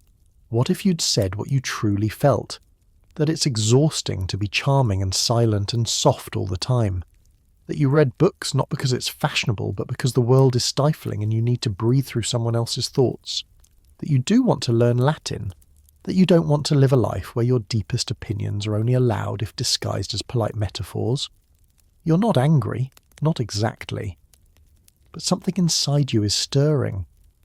Margaret watches you for a moment and says, as if reading your mind, "Don't mistake elegance for agreement. Half the women at that table tonight are thinking the same things you are. They just know better than to say them out loud." You look at her. Do you? She pauses her brushing. Then she says, with a sly smile, "I said they know better. I didn't say they obey." And just like that, something shifts. You begin to realise that etiquette isn't always obedience. Sometimes it's armour. Sometimes it's code. Sometimes it's the only way a woman can speak her mind while making it seem like she hasn't said anything at all. It's possible to resist and still curtsy, to challenge and still pour the tea just right, to plan revolutions quietly beneath layers of tulle. Later that week, Mr. Leland sends a book, Poems by Elizabeth Barrett Browning. No note, no inscription, just a pressed violet between the pages and one specific poem marked with a folded corner. You find it that evening. "If thou must love me, let it be for naught, except for love's sake only." You trace the words with your gloved finger and close the book. There is a dance next week. He will be there. You'll say nothing. You'll glance. You'll smile. You'll move with all the grace Miss Dunstable could ever hope for. But inside, you'll be writing your own rulebook, one smile at a time. The invitation is addressed to Miss Your Name and Guest, but you know that's just protocol. There's only one guest anyone expects you to arrive with. The Winthrop dinner marked your debut into the polite arena of courtship. The upcoming Rosethorn Ball, however, is something altogether different. It is a proving ground. The Rosethorn estate is infamous, not for its opulence, though it has that in spades, but for its guest list curated by Lady Rosethorn herself with the same ferocity a general selects his officers. Invitations are not given, they are earned. And the moment you arrive, it's clear. This is not an evening of joy. It is a performance disguised as joy. The ballroom is a vision of powdered ceilings and golden sconces, swathed in white and lilac. Soft candlelight bounces from the polished floors, and an orchestra plays with the grim precision of men who haven't blinked since dusk. The air smells of rosewater, lemon cream, and tension. You make your entrance with Margaret, arm in arm, the way every proper lady should. Mr. Leland is already present, in a deep navy coat that makes him look more poetic than is strictly acceptable. He doesn't approach. He nods from across the room, just once, which in this environment is equivalent to confessing admiration in triplicate. But before any glances can linger, you're swept into conversation. Lady Mortimer asks if you've read the new edition of the Gentlewoman's Almanac. You have. Someone else asks if your gloves are Parisian. They are not, but you nod anyway. Better to imply foreign influence than confess provincial sourcing. Then, just as the musicians strike up a cotillion, the butler announces the seating arrangements for dinner. You're not seated beside Mr. Leland. You're not seated near Margaret either. You're beside Mrs. Danvers, an older woman with the voice of a wasp and a sharp eye for manners in decline. On your other side sits a young man named Mr. Percy Tillingworth, who smells faintly of peppermints and fear. The dinner is a marathon. Mrs. Danvers talks about her late husband's views on chimney sweep reform, occasionally glancing at you to ensure you're nodding appropriately. Mr. Tillingworth fumbles with his asparagus and offers you a single sentence. "I enjoy birds." Then he sweats for 10 minutes. Meanwhile, across the table, Mr. Leland is seated beside Miss Henrietta Chalmers, who is so blonde she seems lit from within, and whose laugh has the slightly artificial quality of a trained warbler. You smile, you sip, you do not look twice. Because dinner parties are about status, and status must be earned through suffering. After dinner, the dance cards appear, small ivory booklets tied with satin ribbon, passed from girl to girl like loaded dice. Each man may request a dance, each woman may accept, but only within the boundaries of prior arrangements, chaperone approval, and reputation management. Mr. Leland approaches at last. He asks for the second waltz. You nod, just enough to signify interest, but not so eagerly as to appear hungry. And when he bows and steps away, you're left wondering why you feel like you've just signed a contract instead of agreed to a dance. The first quadrille begins, and you're swept away by Mr. Tillingworth, who counts each step under his breath and apologises every time your sleeves touch. But then, the second waltz. You stand near the edge of the floor, heart racing with a kind of tension that no etiquette book has ever accounted for. Mr. Leland appears at your side, offers his hand. You accept. You step onto the floor together, and for the first time everything else fades. No gloved nods, no diagonal tongs, no pressed flowers or indirect compliments, just movement. You waltz, you spin, you breathe. He leans in just enough to whisper, "You're very quiet tonight." You smile. "I've been told that's the correct behaviour." He pauses. His hand tightens just slightly around yours. "And if it weren't?" You glance up. "Then I suppose I'd say something terribly improper. The song ends. You curtsy." He bows. Nothing else is spoken, but something between you has shifted. The remainder of the ball passes in a slow, perfumed haze. You dance 3 more times, with men whose names you instantly forget, and whose gloves leave faint impressions on your own. You sip watered champagne. You nod at people you've never spoken to, but whom you're expected to recognise by their hat styles alone. You exchange pleasantries about things no one actually cares about. The state of hedgerows, the price of linen, and whether Lady Farnsworth's new conservatory is too bold in concept. But all of it fades, because your mind is still waltzing. It replays the turn, the weight of Mr. Leland's hand on your back, the momentary spark of something not dictated by custom or corset. And now you're in dangerous territory, because etiquette is only safe when it's detached. When you begin to feel something, truly feel it, the rules become unstable, like a porcelain plate with a hairline crack waiting to shatter under pressure. You know this. Aunt Cordelia's life is built on knowing this. You return home from the Rosethorn Ball past midnight, and the household is already darkened. But Cordelia is still awake, seated by the hearth in a pale dressing gown, a single candle flickering beside her.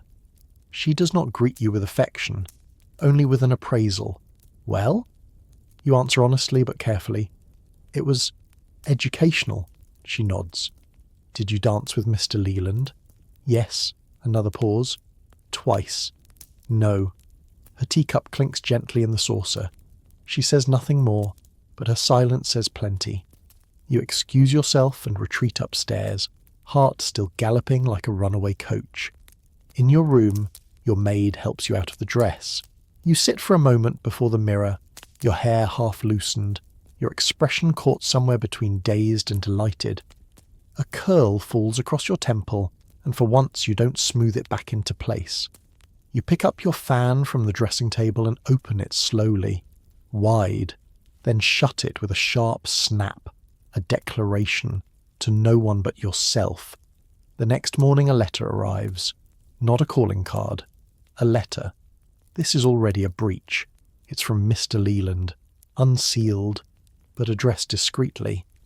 Cordelia receives it first, naturally. She reads it silently at breakfast, her expression unreadable. She folds it once, lays it flat on the table and says, "He's asked permission to write to you." You wait. "He wishes to discuss poetry," she adds, "and the difficulties of expressing oneself within the bounds of propriety." There it is, the crack. Permission is granted, though not with enthusiasm. A correspondence is agreed upon, 1 letter a week. No metaphors involving physical affection. All references to political reform are to be removed or ignored, and suddenly you're in uncharted waters. Because here's the irony. The very rules that kept you safe, pressed, gloved, upright, have now led you directly into a space where the rules don't quite apply. Courtship has begun. Real courtship, not the waltzing kind. The quiet, careful dance of ink and implication. His first letter arrives 4 days later. He quotes Browning. Then he adds a few lines of his own. Not quite poetry, but close enough to be suspect. He writes that he enjoyed your silence because it said more than anything spoken. He tells you that restraint, when honest, can be more revealing than confession. You write back. You choose your words carefully, but not too carefully. You leave one metaphor in that you know Aunt Cordelia would disapprove of, but Margaret would laugh at. And with each line, each envelope, each pen stroke, you begin to find something that all the dances, teas, glances and gloves had never truly given you. Your voice. Polite, composed, perfectly phrased, but unmistakably yours. Autumn arrives with a vengeance. The air turns crisp. Leaves abandon their branches with a rustle of finality, and the garden, once blooming with roses and rumour, takes on a quieter, more contemplative charm. You begin to wear gloves lined with silk and dresses made of thicker wool, always muted in tone, as dictated by the season and, of course, by Aunt Cordelia's unspoken decree. And just like the changing of the leaves, the tone of the house shifts. There is talk now, gentle, tiptoeing talk about mourning. You don't know who, not yet. But Cordelia's gowns are slowly turning from lavender to grey. Margaret has removed her usual cameo brooch and replaced it with a jet button at her throat. Even the butler walks with a more subdued step. Finally, over tea, taken in near silence, Aunt Cordelia speaks. Lady Elsbeth is dead. You pause. The name means little to you, but the weight in Cordelia's voice says otherwise. She was the one who taught me the proper shape of a condolence letter, Cordelia continues. She knew how to grieve with elegance. Margaret chimes in softly. And how to watch others grieve. That's when it clicks. In this world, grief isn't private. It's regulated, measured, timed, dressed. You soon learn the rules.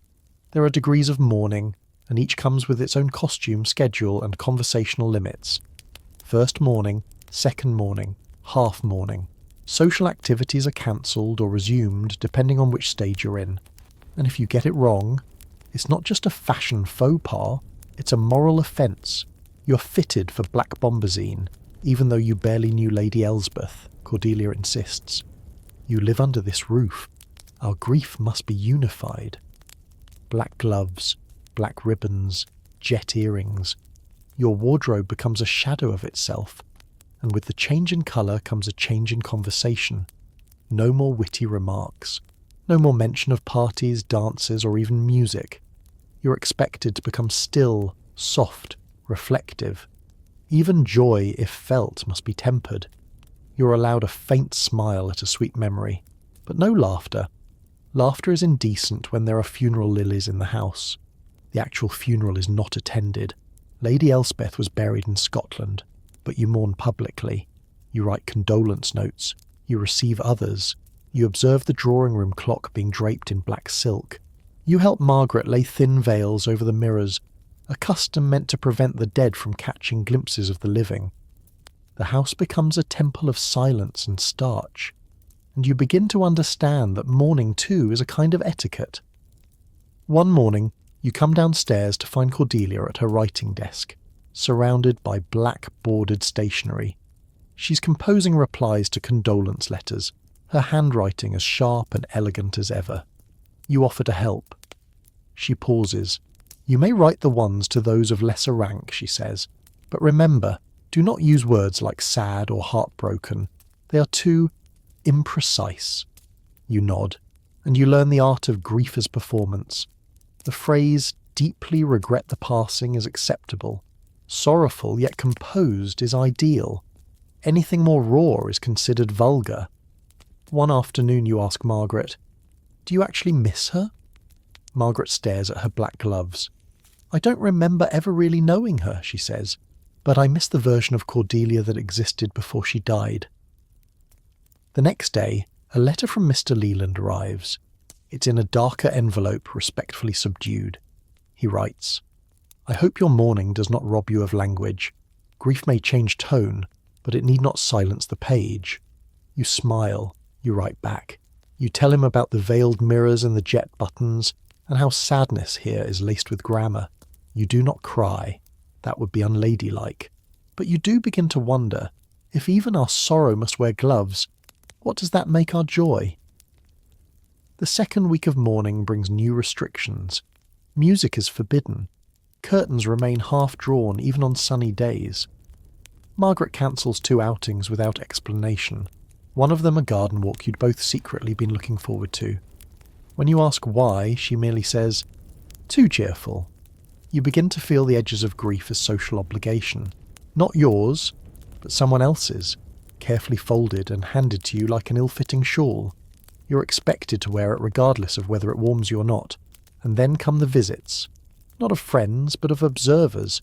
Ladies who drop by under the guise of condolence but are really there to evaluate your mourning.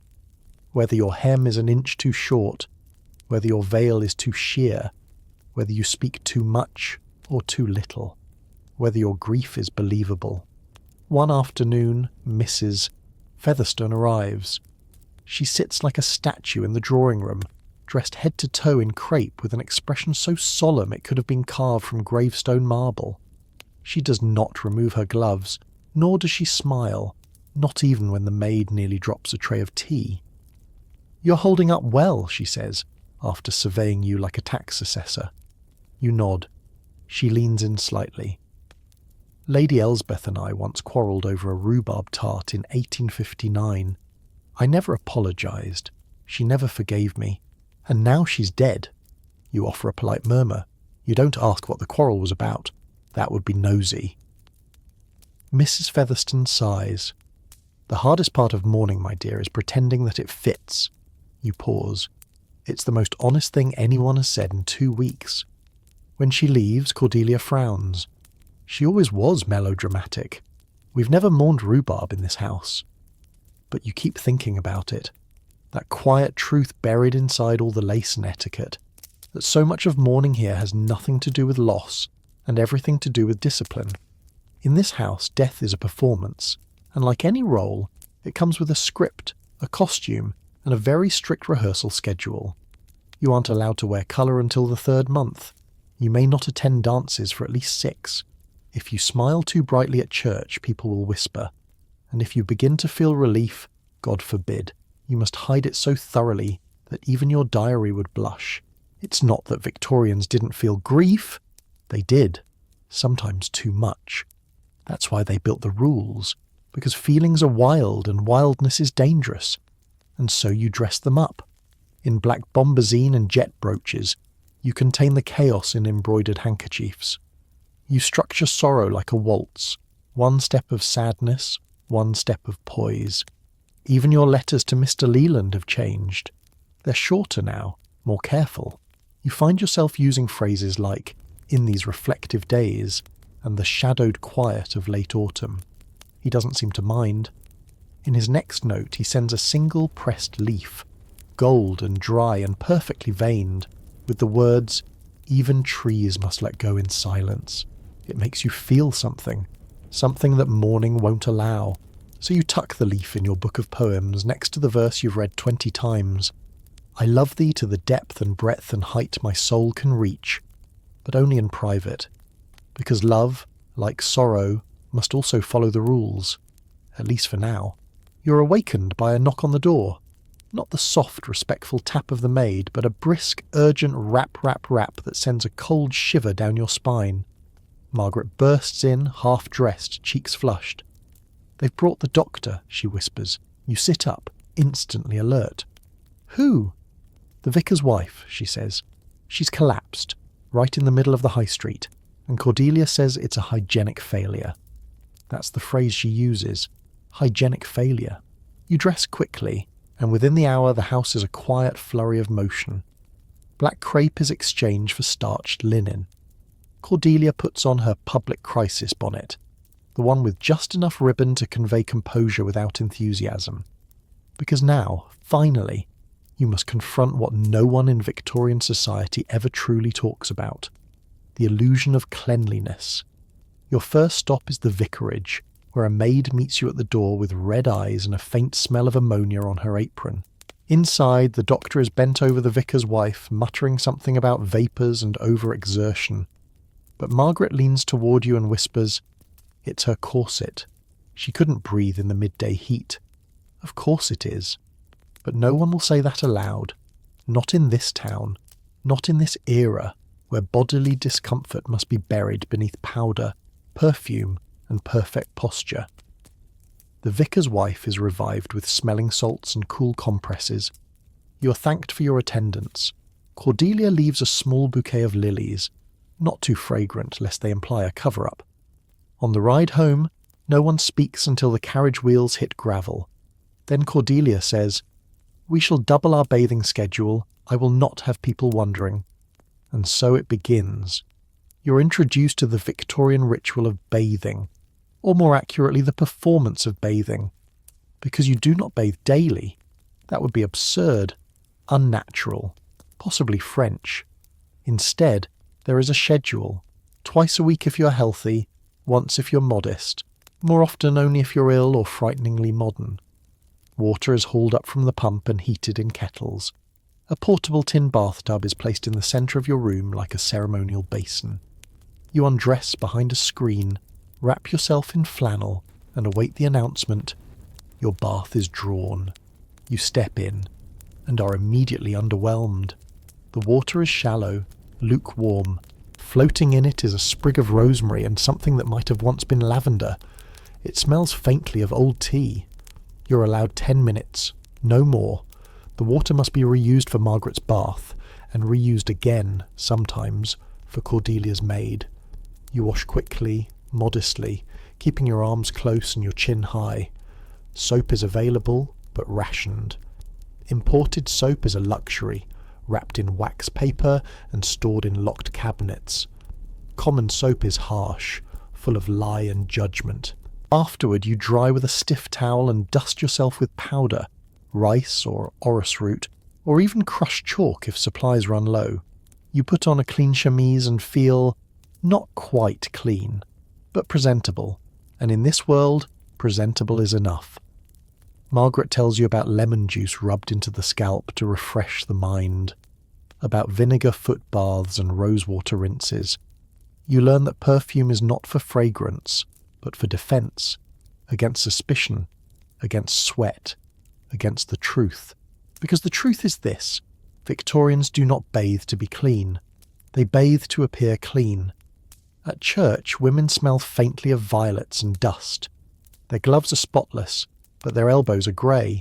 Their collars are bleached, but their corset laces are dark with wear. Cleanliness is layered, performed, masked, and yet somehow still beautiful. There is a kind of elegance in the ritual, a kind of grace in the effort, even if you're never sure which parts of you are truly clean and which are simply powdered into silence. The next morning you awake to the sound of scrubbing, not light sweeping or the gentle swish of a feather duster, but the determined, aggressive rhythm of boiling water and bristle brushes. A war cry in Victorian key. It's bath day. For the house. Once every month, Aunt Cordelia orders a full hygienic overhaul. Carpets are beaten within an inch of their lives. Drapes are unhooked and aired on the lawn. Mattresses are flipped. Windows are washed. And every mirror is wiped down, not just for dust, but because bad reflections encourage moral decay. You watch from the staircase as servants move like a military unit. Gloves off, sleeves rolled, hairpin tight. They don't speak unless spoken to, and yet their movements are furious, urgent, almost angry. As you pass one of the maids, Elsie, the younger one, you catch a look on her face that surprises you. Not frustration, not exhaustion, shame, and it clicks. Because while you are gently powdered, delicately rinsed, and perfumed into acceptability, they must do the actual cleaning. With vinegar, and lye, and lime paste so corrosive it leaves red welts if touched with bare skin. You've learned the rituals of appearing clean, but they're the ones who know what filth actually looks like. At breakfast, Margaret comments on the smell of turpentine in the parlour. Cordelia responds, "A temporary inconvenience, but it's good to remind the walls who's in charge." You think of that, the idea that dirt is disobedience and cleanliness, domination. Not just of dust and germs, but of truth. Later that day, you're called into the drawing room to help prepare for a potential caller. The vicar, perhaps, or the new governess candidate. You straighten cushions and realign a row of porcelain figurines, but Cordelia stops you at the hearthrug. "You've stepped out of pattern," she says. You blink. "Sorry," she points. The rug's floral centre must align with the centre of the chandelier. Otherwise the room feels compromised. You adjust it. Precisely 1 inch to the left. It looks exactly the same. But Cordelia exhales, satisfied. That's when you understand something new. In this world, order is a form of purification. If the furniture is symmetrical, if the silver is polished, if the stair runner is taut, then perhaps, just perhaps, you are not rotting from within.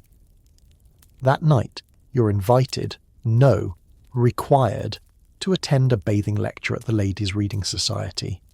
The speaker is a Miss Haverley, author of Moral Cleanliness, a treatise on domestic hygiene for the female mind. She is sharp-eyed and terrifying, wrapped in iron-grey wool with a voice like polished slate. Her talk is not about health. Not really. It's about virtue. She says, a woman's outer cleanliness reflects her inner restraint. She says, frivolous washing leads to frivolous thoughts. She says, a truly decent woman need only bathe once a fortnight if her mind is clear. You glance at Margaret. She stares forward, impassive. You glance at the other women, tight corsets, damp temples, lips pursed in dutiful silence. None of them believe this, and yet all of them obey. Afterward, as you file out of the lecture hall, you pass a table of recommended supplies: rosewater, alum powder, carbolic soap, arsenic wafers. Margaret leans in. The wafers make your skin paler, but only if you don't die. You laugh, too loudly. A woman glares at you. Later, in the carriage, Margaret speaks. You know the truth, don't you? She says. You raise an eyebrow. She looks out the window. None of us are clean, not really. We're just constantly trying to look like we've never been touched by anything real. You sit in silence the rest of the ride home. That night, as you prepare for bed, you wipe your face with rosewater and carefully apply lavender powder to your neck. Your hands smell faintly of lemon soap and fatigue. And when you look in the mirror, you see someone beautiful, put together, and a little bit hollow. Because cleanliness here is not about comfort. It's about disguise. It is the daily ritual of pretending that nothing ugly ever touches you, even when, deep down, you know better. You're in the nursery, not because you're needed there, but because Margaret insists you see for yourself. She opens the door with the gravity of someone unveiling a secret chamber. Inside, it smells of chalk, ink, and starch. Sunlight filters through lace curtains, casting crooked stripes across the tiny chairs, the slate boards, and a pile of alphabet cards bound in blue ribbon. This, she says, is where etiquette begins. At first glance, it seems charming. Miniature furniture, miniature books, miniature teacups. But the longer you stand there, the more the charm fades, replaced by a strange clinical pressure. Like the air is full of rules you're too old to obey and too young to question. The governess appears, Miss Penworthy. Her hair is pulled so tightly back you suspect she's never blinked. She does not smile. She does not offer tea. She simply says, we begin each morning with posture, and indeed you see them. 2 children, Henry, aged 10, and Edith, just 7, standing beside the wall, back straight, books balanced on their heads.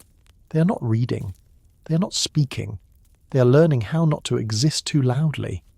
Miss Penworthy walks between them like a measuring rod brought to life. No slouching, Edith. Hands behind your back, Henry.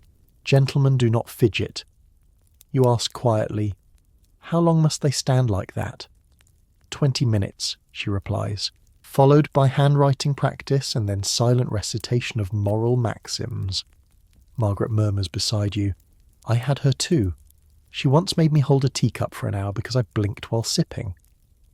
You watch little Edith try to stifle a yawn. She doesn't quite manage it. Miss Penworthy doesn't raise her voice. She doesn't need to. A single arched brow sends Edith into a visible panic. She straightens like a soldier. You glance down at a printed chart on the table. It reads, Virtues of the proper Victorian child, quietude, obedience, composure, cleanliness, deference, and in small print, invisibility unless addressed. You stare at that last one. It's not a rule, it's a warning. After posture training, Henry and Edith are allowed to sit. But even sitting has its demands. No crossing legs, no slouching, no swinging feet. You watch as they practice how to fold their hands in their lap for when they're presented to company. They are children rehearsing how to be ornaments. Miss Penworthy then announces, "Today's etiquette phrase, children are best seen in sunlight and remembered in shadow." You want to protest. You want to grab Edith's book and hurl it out the window and tell Henry that fidgeting is the birthright of the young and the free. But you don't, because even you are too well trained. After the lesson, you walk with Margaret through the corridor, silent for a long time. Then she says, "It starts so young, doesn't it?" You nod. "They don't just train you to behave," she continues. "They train you to shrink, to take up less space, less air, less thought, especially if you're a girl." You think back to your own childhood, whatever fragments you can remember before Aunt Cordelia's house. Was there ever a time you were loud, messy, free? You can't recall. That evening Edith knocks quietly at your door. You let her in. She says nothing, just climbs onto the edge of your chaise, legs swinging in tiny arcs. You hand her a biscuit from the tin Margaret keeps hidden behind the embroidery box. She eats it without blinking, then says, "Miss Penworthy says ladies don't laugh with their mouths open." You raise an eyebrow. "What do you think?" Edith tilts her head. "I think Miss Penworthy never laughs." You nod. Then maybe she doesn't know what she's missing. And just barely, Edith smiles, with all her teeth. Edith's smile fades the moment the hallway creaks. She hops down from the chaise with the agility of someone far too practiced in quiet escapes and scurries to the door. Before she leaves, she turns back and whispers, "I think you laugh with your mouth open." You grin. "I think that's a compliment." She vanishes, the way children do in this house, softly, respectfully, as though their very footsteps might wrinkle the wallpaper, and you're left sitting there, biscuit in hand, thinking about the strangeness of it all. How even joy must be rationed. Later, in the drawing room, you find Margaret flipping through a fashion periodical with the vague interest of someone forced to keep up appearances. "They've decided pleated skirts are vulgar again," she says. "Last month they were revolutionary." You sit across from her and ask, "Did you have to do the posture drills?" She doesn't look up. "Of course, and needlework, and punishment silence. Once I was made to sit in the conservatory for 4 hours without blinking. Miss Penworthy said it would correct my wandering thoughts." "And did it?" "Not even slightly," she smirks. Then her smile fades. "But I learned never to show it." That's the thing about Victorian childhood. It isn't designed to protect children. It's designed to convert them, to transform soft, spontaneous creatures into polished, palatable shapes. The nursery, you've come to realise, is less a space of play and more a training facility, where freedom is slowly siphoned out, one curtsy at a time. That evening you ask Aunt Cordelia at dinner, "Do you think children should be allowed to laugh at the table?" She sets down her knife very slowly. "Only when permitted, and only in a manner that does not shake the tablecloth." You nod. "Of course, because even laughter must be stationary." A few days later, Edith and Henry are allowed into the drawing room for guest presentation. It's a test run for future social obligations. They enter in stiff, freshly brushed garments, looking like tiny ambassadors from a well-disciplined empire. They stand, they nod, they say their phrases. "How do you do?" "Very well, thank you." "Yes, Aunt Cordelia, I enjoy scripture memorization." You applaud them gently, as if they've just played a violin piece instead of spoken like small diplomats. Henry bows, Edith curtsies. Both are rewarded with a preserved apricot on a china dish. Then, just before leaving, Edith drops her napkin and doesn't pick it up. A hush falls. Cordelia lifts one eyebrow, but before she can speak, you lean forward, pick up the napkin, and hand it back to Edith with a wink. Cordelia clears her throat. "That was unnecessary." "Was it improper?" he asks sweetly. She pauses. No. Margaret glances sideways at you. A silent alliance. Later that night, as the children are sent upstairs and the candles are dimmed one by one, you sit in front of the fire, a book open on your lap. You think of Edith's tiny defiant moment, the unspoken rebellion of the dropped napkin, and your decision to validate it. Because somewhere between teacups and curtsies, between glove etiquette and mourning veils, between whispered letters and pressed flowers, you've started to understand something. You don't want to break the rules, not yet, but you want to learn how to bend them, just enough to let in a little air, a little sunlight, a little laughter with your mouth open, and perhaps, someday, when no one's looking, you'll teach Edith to laugh too, loudly. It happens in the dead of night. You're awakened not by the chiming of the grandfather clock, nor the usual creaks and groans of the old house settling into itself, but by voices, soft ones, urgent ones. Then the unmistakable thump of hurried footsteps across the floorboards above. You sit up, heart suddenly racing. Margaret's bed is empty. Her shoes are missing. The hallway beyond your door glows faintly with candlelight. You step out. A maid, Emma, brushes past you carrying a basin, her face pale, lips pressed tight. She doesn't speak. She doesn't need to. Something is wrong. You follow the sounds upstairs to the guest wing, a part of the house you rarely enter, and that's when you see it. The family has gathered outside a bedchamber. The door is half open. Inside, a doctor bends over an unmoving figure. The room smells of sweat, laudanum, and too many flowers. Cordelia is seated in a chair by the fire, stone-faced and silent. Margaret stands in the corner, her hands clasped in front of her, knuckles white. You whisper, "Who is it?" Margaret doesn't turn. It's grandfather. You didn't even know he was here. Cordelia had mentioned him once, vaguely, said he was not for company anymore. He'd been confined to this wing, mostly tended to by nurses and servants, like a relic too valuable to discard but too fragile to display. And now he's dying.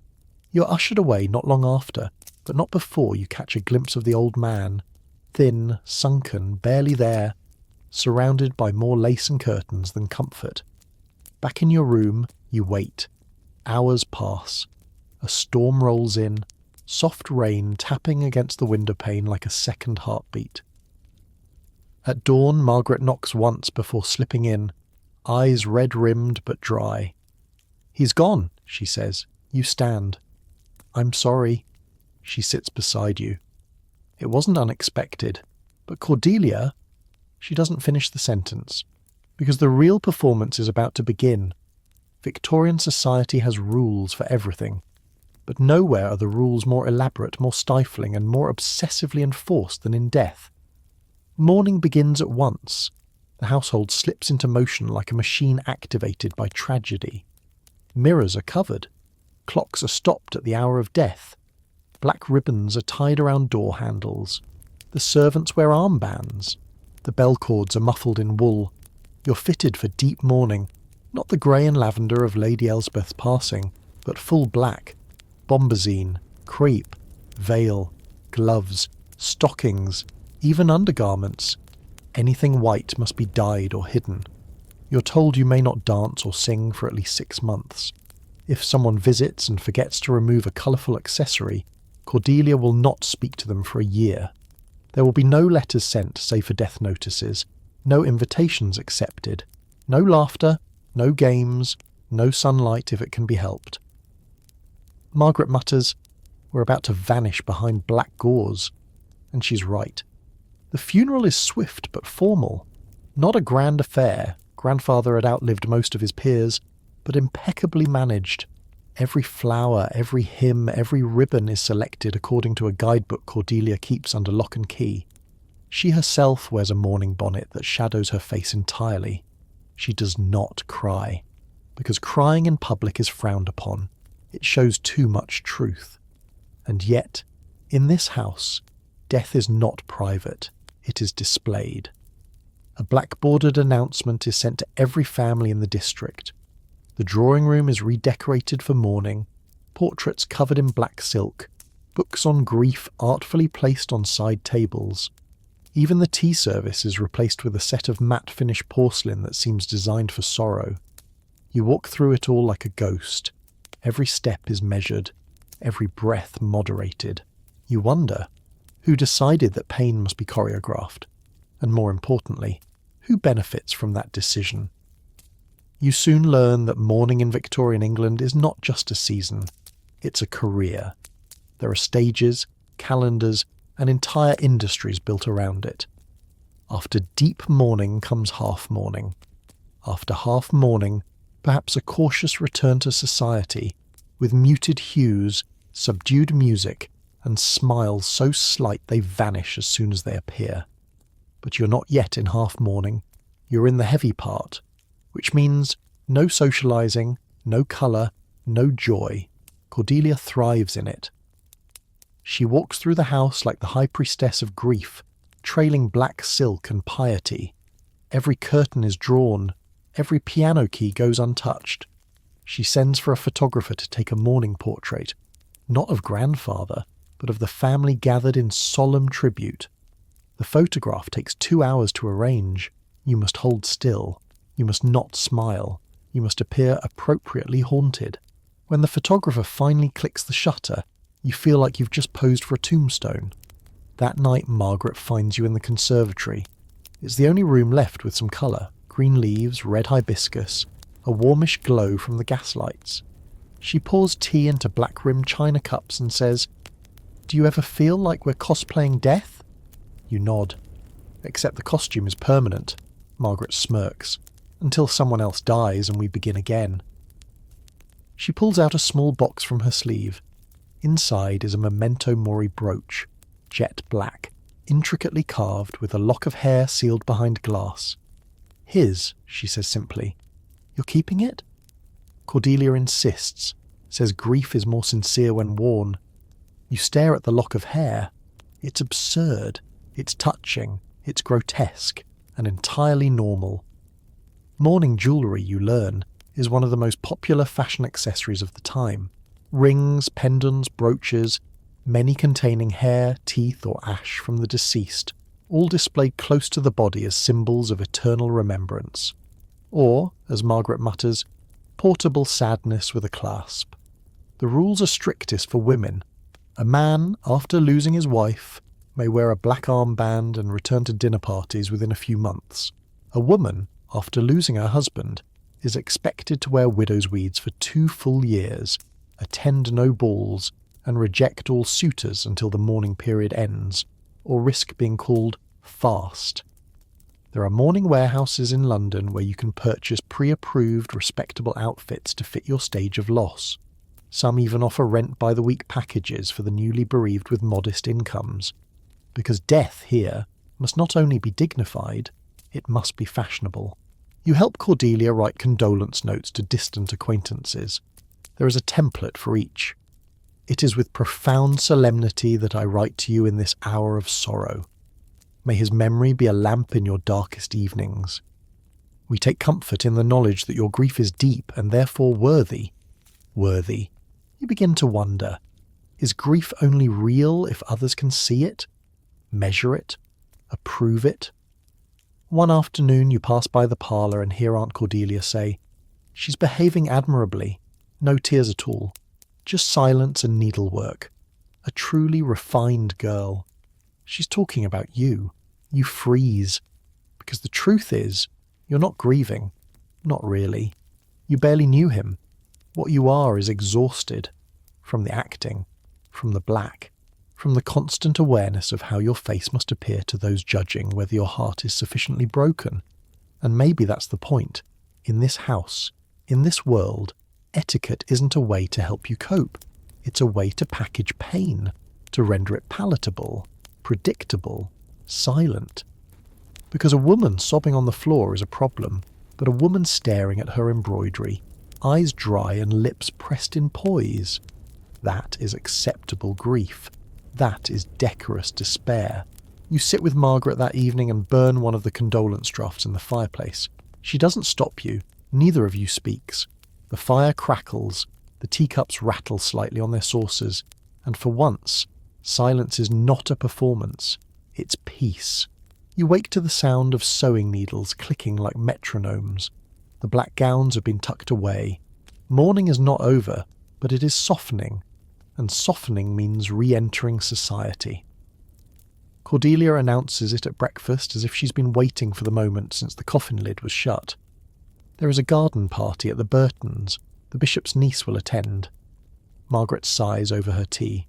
Back into the cage, then. Cordelia continues as if she hasn't heard. You will both wear lavender. No jewellery with colour. You may speak if spoken to. Smiles, yes. Laughter, no. And for heaven's sake, do not mention grandfather. You glance at Margaret. She's already mouthing along with Cordelia's script, syllable for syllable, because here comes your next test. Etiquette in public. The real battlefield. At the Burton estate, the party sprawls across a manicured lawn with white tents, cucumber sandwiches, and more doilies than grass. Every guest is adorned in carefully calculated restraint. Pale lilacs, grey gloves, veils pinned just right, smiles that hover near the lips but never touch the eyes. You're introduced to a woman named Lady Brimley, who speaks entirely in statements of etiquette. I find people who chew their peas with a fork most unsettling. A true hostess never pours her own tea. I always travel with my own linen napkin. One can't be too careful. She offers this last line while sipping tea so delicately that not a drop stirs in the cup. You murmur something agreeable and she nods approvingly. You've passed the first inspection. Nearby, Margaret is cornered by a gentleman explaining, at length, why women should never ride horseback astride. She is nodding with a politeness so brittle it could shatter. This is how it goes. Every conversation is a performance. Every smile is a contract. Every glance, every gesture, every fold of fabric speaks for you long before your voice does. You sit when the others sit. You laugh when the group laughs. You nod when the bishop's niece says she finds the poor most charming in their way. And when someone drops a biscuit and a servant bends to clean it, no one reacts, because the servant, like so many others here, is invisible. The unspoken rule of Victorian social etiquette, only certain people count. The poor, the help, the scandalous, the sick. They are props in the great play of society. A backdrop. Occasionally referenced for dramatic effect, but never invited to speak. Later, Margaret finds you near the lemonade table. I told the bishop's niece that I believe women should vote, she whispers. Your eyes widen. What did she say? She blinked. I think it may have caused a muscle cramp. You both snort into your punch. Scandalous. Still, it's a relief to be outside, to feel grass beneath your shoes and wind in your sleeves, even if it's filtered through lace gloves and social terror. A lady nearby stumbles on a rock, and her entire body corrects mid-fall like she's trained not to hit the ground, unless it's been formally announced. It's admirable, in a terrifying way. You remember Margaret once telling you about etiquette manuals for fainting. They exist. You're supposed to collapse gracefully. Knees bent slightly, head to the side, one arm draped just so. Fainting, like everything else, is an art. The party drifts on. You lose count of how many times you've said, "How very kind," or, "Indeed, the season has been unusually dry." You haven't said anything real in hours, and that's the point, isn't it? The world of etiquette isn't meant to express truth. It's meant to mask it. Politeness, in this context, is a fortress. It protects status. It filters class. It disguises rage, boredom, sorrow, rebellion, and it is exhausting. By the time Cordelia announces your departure, you feel as if you've run a silent marathon in a corset. The carriage ride home feels like a return from war.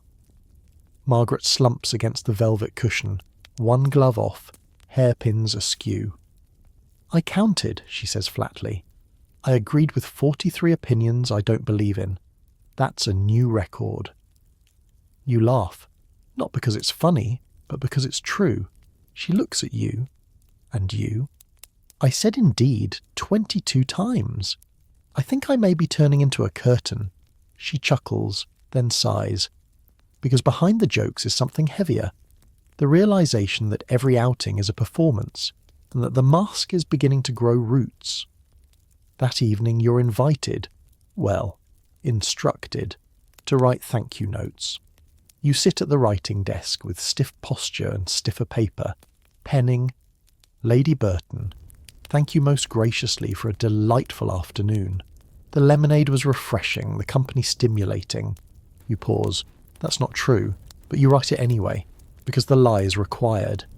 Victorian etiquette doesn't just shape how you behave, it rewrites your memories.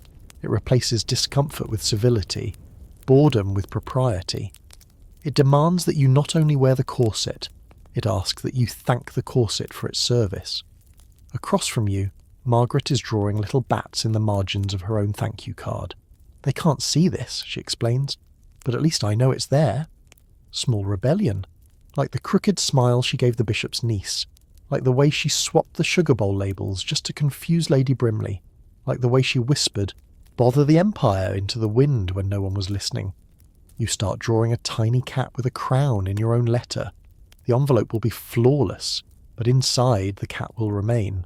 In the days that follow, you begin to notice how deeply etiquette organises your life. Your letters are signed yours most sincerely, even when you don't mean it. Your walk is paced so your skirts flutter at precisely the right height. You speak in thirds. I wonder if perhaps we might, rather than I want. Even inside the home, the rituals persist. If you sneeze, no one blesses you until you bless yourself first. If you yawn, you must apologise, even if you're alone. If you feel joy, you must contain it to a smile and one syllable. Lovely! Emotion, it seems, is not just to be managed. It is to be refined, distilled, repackaged. At tea one afternoon, a distant cousin shares a story about a young woman who was expelled from a dinner party for laughing too loudly at a joke about Scottish sheep. Cordelia tuts. Too much mirth is unbecoming in a lady. You take a careful sip of your tea and think about that girl. You wonder if she missed being part of society, or if once exiled she finally learned how to laugh with her whole chest. Margaret leans over and whispers, "Imagine if someone dropped their teacup on purpose."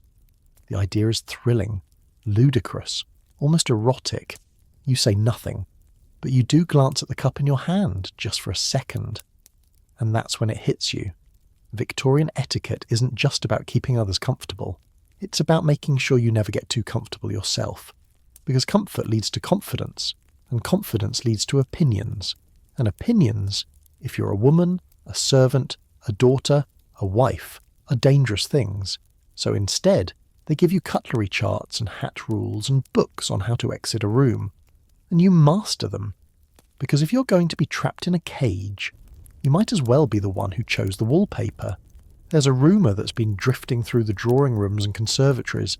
The Dowager Lady Weatherby is coming to town. This sends Cordelia into a flurry of quiet, brittle excitement. The kind only truly terrifying women inspire. You've never met Lady Weatherby, but from the way Margaret groans when her name is mentioned, you suspect she's less person and more institution. She once corrected a bishop's fork technique, Margaret mutters, during grace. And now she's coming for tea. The whole household rearranges itself. Fresh violets replace the wilting roses. Cordelia swaps the china. Twice.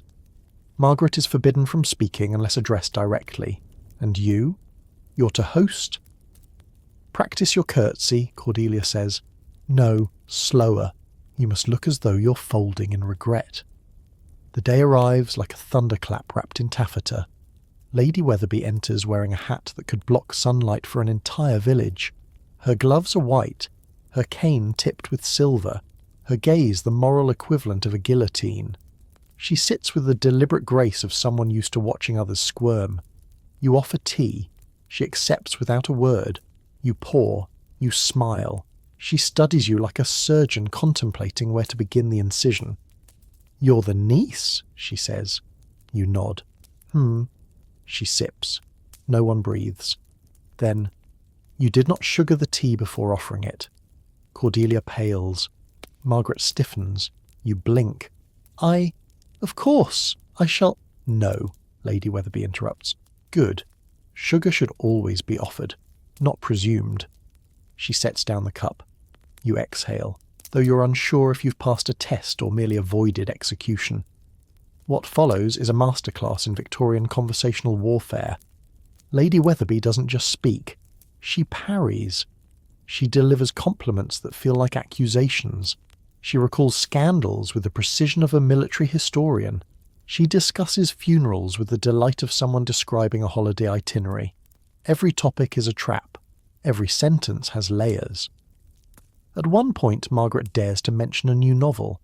A daring thing with a female protagonist who owns property and has opinions. Lady Weatherby raises one eyebrow a quarter inch.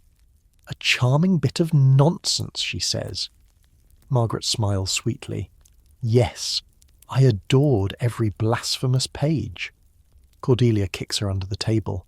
You, meanwhile, play the part of the modest host, quietly observing, refilling teacups, making mental notes like a spy at court. Because this is more than tea, it's social calculus. One wrong move and you'll be the subject of whispers for a year. Lady Weatherby begins ranking society women by how they wear their gloves. Eliza Pendle always leaves a gap at the wrist, gives the impression of a loose moral seam. You nod solemnly, unsure if you're allowed to laugh. You're not. She turns to you. Tell me, do you believe etiquette protects women or imprisons them? Every nerve in your body lights up. This is a real question, a dangerous one. You meet her eyes. I believe it does both. It protects us from what society thinks of us, but only by making sure we never forget what it thinks. Silence, then a long, slow nod. Well, she says, you're not just decorative after all. You've never been more flattered or more insulted in the same breath. After she leaves, the tension collapses like a deflated parasol. Margaret flops onto a chaise. Cordelia stares at the door as though expecting the wallpaper to critique her next. That, Cordelia says, was successful. You're not sure what success means anymore. Maybe it's surviving. Maybe it's learning the rules well enough to break them. Just a little. Just enough to be noticed by someone who matters. In the days following Lady Weatherby's visit, something shifts in you. It's subtle at first, like loosening a single hook on a corset. But once it's loose, it never quite tightens the same again. You walk differently. You speak with just a fraction more deliberate pause, enough to make others lean in. Because now you know what power feels like in this world. It isn't loud, it isn't youthful, it's calculated, and nowhere is that clearer than at the upcoming ladies' charitable luncheon. Cordelia insists you attend. It's good training, she says. The women there wield more influence than their husbands, and far better manners. The event is held at a massive town hall, dressed in silk banners and floral arrangements so precisely placed, it looks like a botanical battlefield. There are no men here, only women. And yet, somehow, the air is heavier. Because unlike the garden party, this is not a parade of pleasantries. This is the engine room of Victorian society. Each woman is seated by rank, not by title, but by perceived moral authority.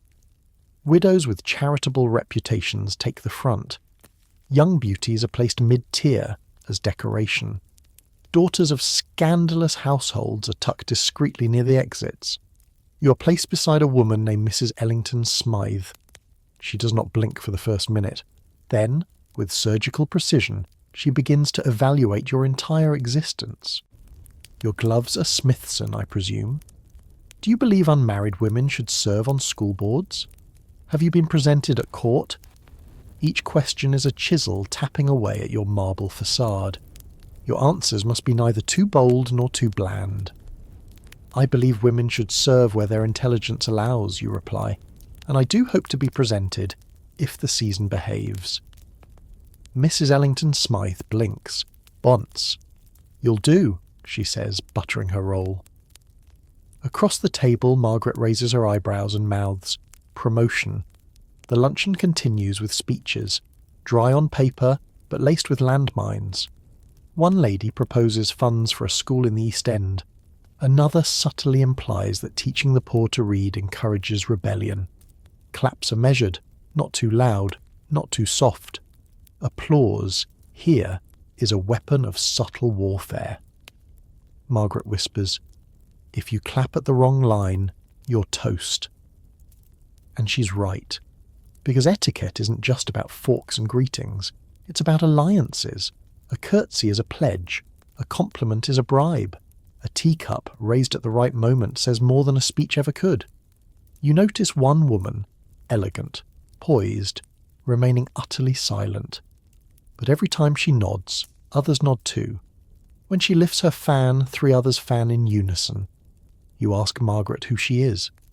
She's no one. That's why she's powerful. No scandal, no past, no husband, no debt. She's impeccable, can't be touched. So now everyone copies her to feel protected. By the time dessert arrives, tiny trifles with gold-tipped spoons, you've learned more about Victorian power than in a dozen etiquette manuals. And it's terrifying, because it's all invisible. The rules aren't written down, they're whispered, gestured, implied. And if you misstep, no one tells you, they simply stop inviting you. Cordelia beams on the way home. "You held your own," she says. "Even Mrs. Ellington Smythe asked after you." You nod. But what you're thinking is this. You didn't survive because of the tea or the curtsy. You survived because you've learned that in Victorian society, etiquette is a currency. And every glance, every glove, every pause before a reply is a transaction. You're not just playing along anymore. You're learning to negotiate. You're standing in front of a mirror, but the reflection is no longer yours. It's hers. The Victorian lady, the polished, well-mannered version of you who knows how to navigate every drawing room, reply to every veiled insult, survive every ritual. You barely recognise yourself, and that's not entirely a complaint, because lately something strange has happened. You've become good at this, and with skill comes influence. Cordelia begins asking for your opinion on guest lists. Margaret defers to your tone when selecting accessories. Even the footman, Alfred, starts offering you updates about the day's mood in the household, as if you're in charge. It should feel like victory, but instead, it feels like being promoted to a larger cage. Because with etiquette mastery comes a new responsibility, policing others. And that's where it gets complicated. The first time it happens, it's small. One of the younger girls from a neighbouring estate shows up to tea wearing a feathered bonnet 2 seasons out of fashion. The room notices. Lady Hastings narrows her eyes. Cordelia stiffens. You smile. Politely, kindly. But you don't defend her. You don't say, "It's a charming choice." You don't say, "Fashion is a prison." You stay quiet, because now you know how it works. Correction is never direct. It's silence, cold politeness, a subtle exclusion that lingers for weeks. The girl leaves early. Cordelia whispers, "Poor dear, she'll learn." You nod, and then hate yourself a little, because you could have spoken up, but you didn't. Later you find Margaret in the garden, furiously ripping petals off a rose. "She cried in the coach," she says, before you even ask. "She's 14.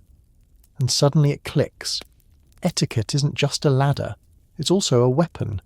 You've spent months learning to wield it, and now you're being handed the sword. All that knowledge, all those rules, all that smiling and nodding, it trains you not just to survive, but to enforce, to uphold, to punish. You think about Cordelia, about Lady Weatherby, about the dowagers and duchesses who rule not by decree, but by invitation list. It's not that they're cruel. It's that cruelty is refined into something socially acceptable, something elegant. The sharp edge is hidden beneath lace gloves and tea schedules. And now it's your turn to decide. Do you continue climbing, or do you start quietly, cleverly, breaking things? That evening, Cordelia asks you to help draft the invitation for next month's Ladies' Literary Salon. You sit at the writing desk. Margaret walks in, tosses herself onto the settee. "Let me guess," she says. The theme is Victorian womanhood? Worse, you reply. Victorian virtue? She groans into a pillow. You pause over the guest list. And then, without comment, you write down the name of the girl with the feathered hat. Cordelia notices. She doesn't comment. But she does raise an eyebrow, just barely. And you meet her gaze evenly. You've mastered the rules. Now it's time to test what happens when you bend them. The day of the ladies' literary salon arrives with lace, lemon cakes, and looming judgment. The drawing room is dressed in its best. Violet drapes tied back with silk cords, embroidered cushions fluffed just so, and an aroma of bergamot and polished silver lingering in the air like a smug ghost. Guests trickle in, each more powdered and perfumed than the last. Conversation floats gently across the room. Novels, nieces, the weather, that scandalous suffragist who dared publish under her real name. You stand near the fire, sipping tea, trying not to spill any on your gloves. Margaret lounges nearby, clearly bored. Cordelia is radiant, playing hostess with the elegance of a swan gliding over an ice rink, graceful above, chaos below. Then she arrives, the girl with the feathered hat, and this time she's wearing it again. Bold, ridiculous, glorious. A hush flickers through the room like a gust of cold air. Cordelia's lips tighten by a quarter inch. Lady Hastings pretends not to see her. You, however, stand up to greet her. "Miss Emmeline," you say warmly, "I'm so glad you could come. That colour suits you beautifully." The girl's eyes widen for a moment, then soften. "Thank you," she whispers, like it's the first kind word she's heard all week. You offer her tea. The others watch. Because you've just made a move. A very public move. In Victorian etiquette, who you stand up for speaks louder than any speech, and you just declared allegiance. Now everyone must respond. A few minutes pass. The tension holds like a held breath. Then, surprisingly, Mrs. Ellington Smythe, the woman who ranks gloves and shames with a smile, walks over and nods toward Emmeline's bonnet. "Charming shade of plum," she says. Just like that, the air shifts. A few other women murmur polite things. Someone offers Emmeline a scone, and with that she is miraculously socially resurrected. Margaret leans in and mutters, "You dangerous little rebel." You just smile, because this is the hidden game behind the etiquette, the unwritten counterbalance. The same system that punishes also has the tools to protect. You just have to know how to use them. Later in the salon, the discussion turns to Jane Eyre, a novel that still feels scandalous to many of the older ladies. Cordelia steers the conversation safely, praising the moral endurance of the heroine. But you sense something braver beneath the surface. You glance at Emmeline, then you speak. "I always admired Jane's refusal to become someone else's ornament. She understood that politeness without principle is just another form of obedience." A silence. Then a few nods. Then, Margaret, of course, adds, "And she definitely wouldn't have apologised for a feathered hat." The room chuckles, not uproariously, this is still Victorian England, but enough to feel like victory. Afterward, Cordelia walks with you through the hallway, arm gently hooked in yours. "You've grown," she says quietly. You glance at her. She sighs. "We raise girls to be proper so they survive the world. But sometimes I wonder if what we're really doing is teaching them to fear it." You don't answer, because you don't have to. She sees it in the way you hold yourself now, not like a bird in a cage, but like a woman who knows where the bars are, and how to open the latch when no one's watching. The etiquette manuals never mention this part. They don't tell you what happens after you've mastered the tea-pour and the perfect curtsy. After you've been invited to the right salons, given the right nods, spoken the right phrases with the right tone of restrained cheer. Because eventually, inevitably, the performance becomes a part of you. And then, you start to wonder who you were before it. It's a foggy morning when you find yourself standing in the corridor outside your own room, still in your nightdress, holding a spoon. You don't remember why you brought it. Margaret spots you from the staircase. "Did you forget how breakfast works?" You blink, then laugh, but the moment lingers. because lately your days have become a tangle of unspoken rules. You navigate the world with the grace of a seasoned social dancer, but the cost of all that perfection is something quiet and increasingly heavy. You think of Emmeline, of how relieved she looked just to be accepted. You think of Cordelia, with her watchful silences, of Margaret, whose defiance is stitched into her jokes. You think of Lady Weatherby, and how lonely power must feel when it's built from coldness. And you start to realise something. Etiquette doesn't just shape society. It erases parts of it. It smooths rough edges, yes, but it also sands down truth. Take, for example, the letters you've begun receiving. They're from women, widows, young wives, even a governess or two. They write in carefully inked script, asking for advice, or thanking you for a kind word, or simply telling you how lonely they are. Not because you're anyone important, but because somehow, in the intricate maze of Victorian manners, you've become a signal flare, a suggestion that someone understands the rules and the silent suffering they often hide. One letter reads, "I often smile when I want to scream. I pour tea while holding back tears, and I wear the right glove so that no one sees my hands shake. Thank you for noticing the small rebellions. They saved me this week." You stare at it for a long time, and for the first time in months, you cry. Not because you're sad, but because you remember yourself. The girl who arrived confused, who got corrected, who blushed and stumbled and dropped her fork, the one who wasn't yet trimmed into shape. She's still in there, and maybe that's the point. To learn the rules, but never forget the why of them. Why a spoon might be held just so. Why letters are sealed with pressed flowers. Why women find quiet ways to comfort each other in the shadows of chandeliers. Later that week, during an otherwise dull dinner with a local magistrate and his dreadfully loud wife, you do something entirely improper. She asks if you enjoyed the recent garden fete. You reply sweetly, "I did. Though I must confess I wore the wrong shoes and thought about climbing a tree." The room stills. Then, unexpectedly, Cordelia laughs. Not her usual polite titter, a real one, and then Margaret howls. The magistrate looks confused. His wife blinks. But you? You feel free. For a moment. Just a moment. Like maybe etiquette isn't meant to cage you after all, but to be a dance you can choose to lead, not just follow. The rebellion grows in whispers, not banners, not marches, just well-placed comments, pauses in conversations, glances exchanged between women who understand. And you become something unexpected, a trend, but not in the traditional sense of fashion or flirtation. You become a kind of permission to be slightly late and still be kind, to greet the maid by name in front of guests, to serve lemonade instead of sherry at the afternoon garden walk, and smile as if nothing's amiss. And slowly, others follow. They don't call it rebellion, they call it refreshing, modern, unorthodox, but charming.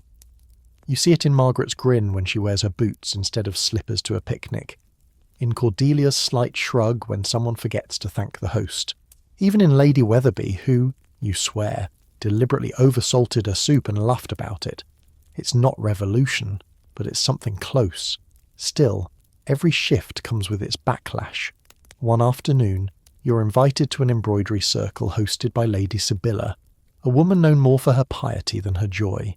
The chairs are hard, the conversation harder. As you stitch, Lady Sibylla watches you, notices your thread colour, your posture, your failure to grimace appropriately when someone mentions the moral collapse of novel readers, and then she strikes. "Miss, do you find all this etiquette rather tiresome? I've heard whispers that you encourage relaxation." The room tenses, needles hover mid-air. Your heart pounds, but your smile doesn't flicker. "I find etiquette rather like a good corset," you reply, voice smooth. Supportive, but not meant to cut off circulation.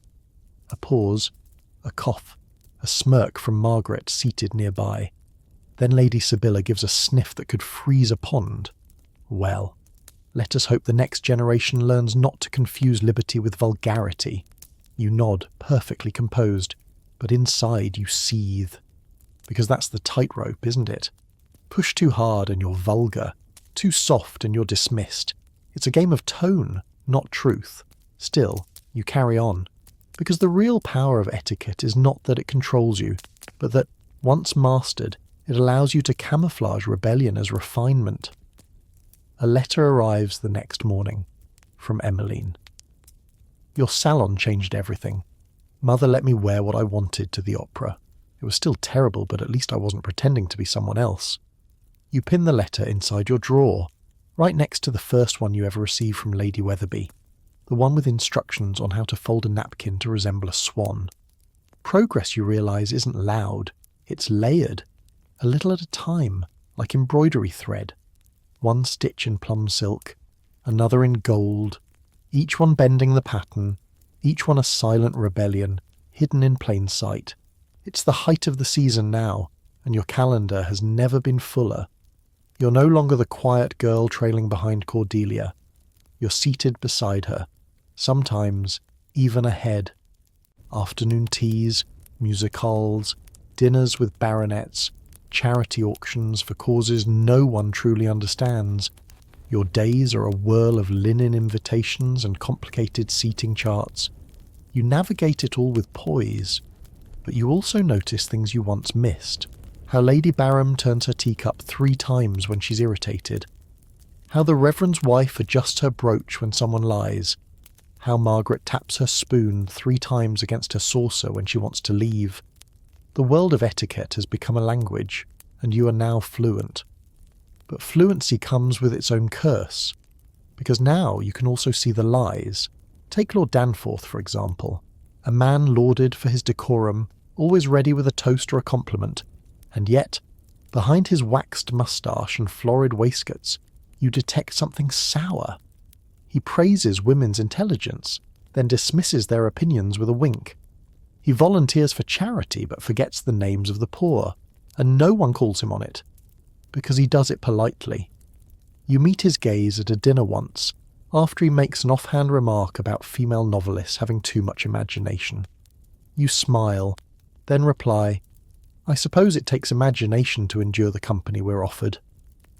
The table goes quiet. Then Cordelia coughs delicately into her napkin, possibly to cover a laugh, and you realise something.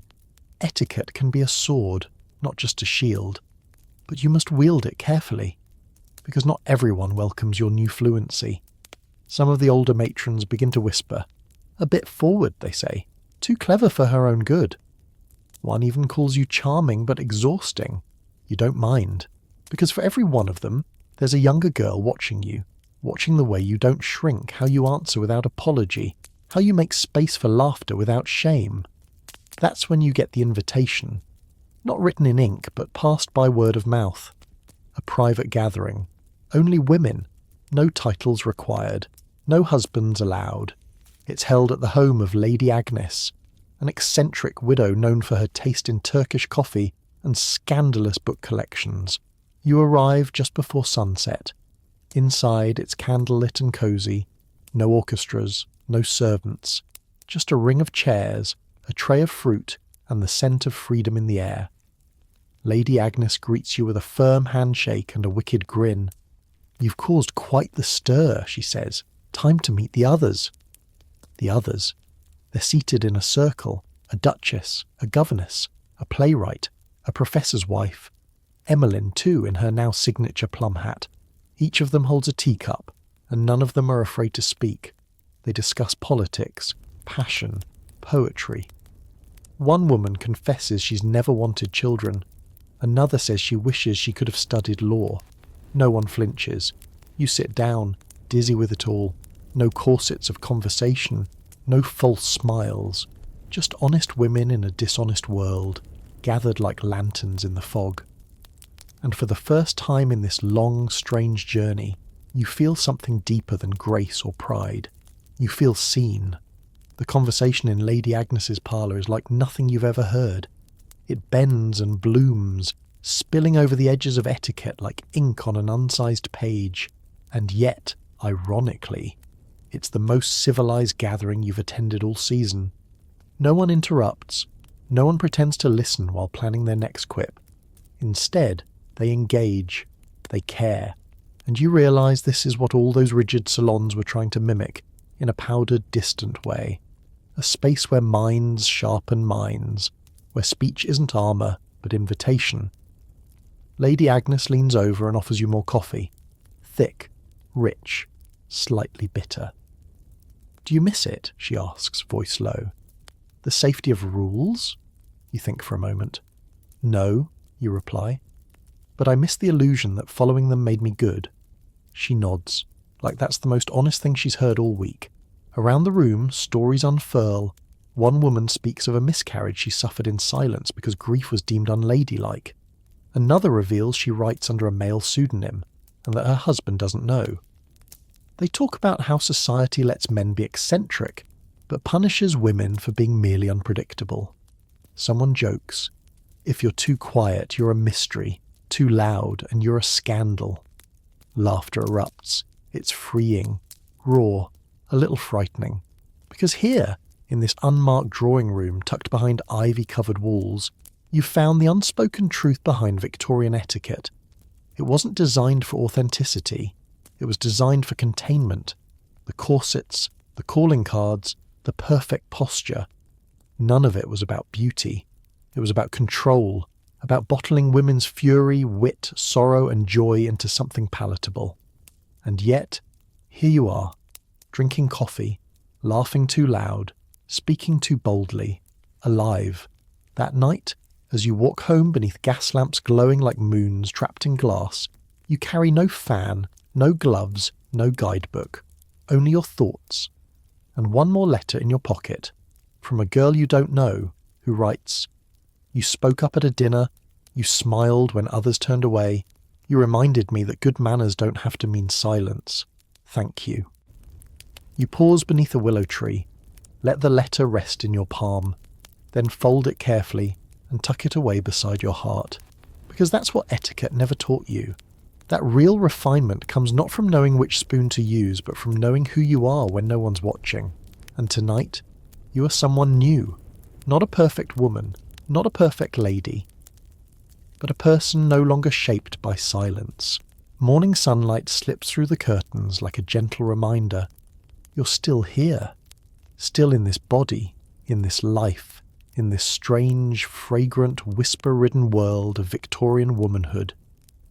But something has shifted. The dance of etiquette still surrounds you, still dictates whether soup comes before fish or whether one may speak to a gentleman before being formally introduced. But now, it no longer feels like a trap.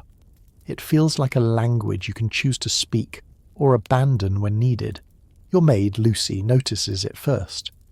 "You didn't call for me to pin your hair," she says one morning, surprised. You shrug, twisting your own chignon. "I fancy trying it myself today." She watches you for a moment, then smiles. Suits you. You glance at yourself in the mirror. A few rebellious strands escape your bun. Your collar's a little soft around the edges, but you look, more you than ever. And soon, others begin to mirror your subtle defiance. At Lady Pembroke's spring luncheon, you notice young women sitting with their backs not quite as straight, their laughter slightly louder than last season's etiquette allowed. Someone serves tarts before tea, before, and no one dies. Cordelia raises an eyebrow at you across the table. You raise your glass in reply. Later that week, Margaret bursts into your room with the kind of grin that precedes mischief. "You'll never guess what I've done." You arch an eyebrow, playing along. She holds up a newspaper, one of the less respectable ones, the sort that no proper woman is meant to read.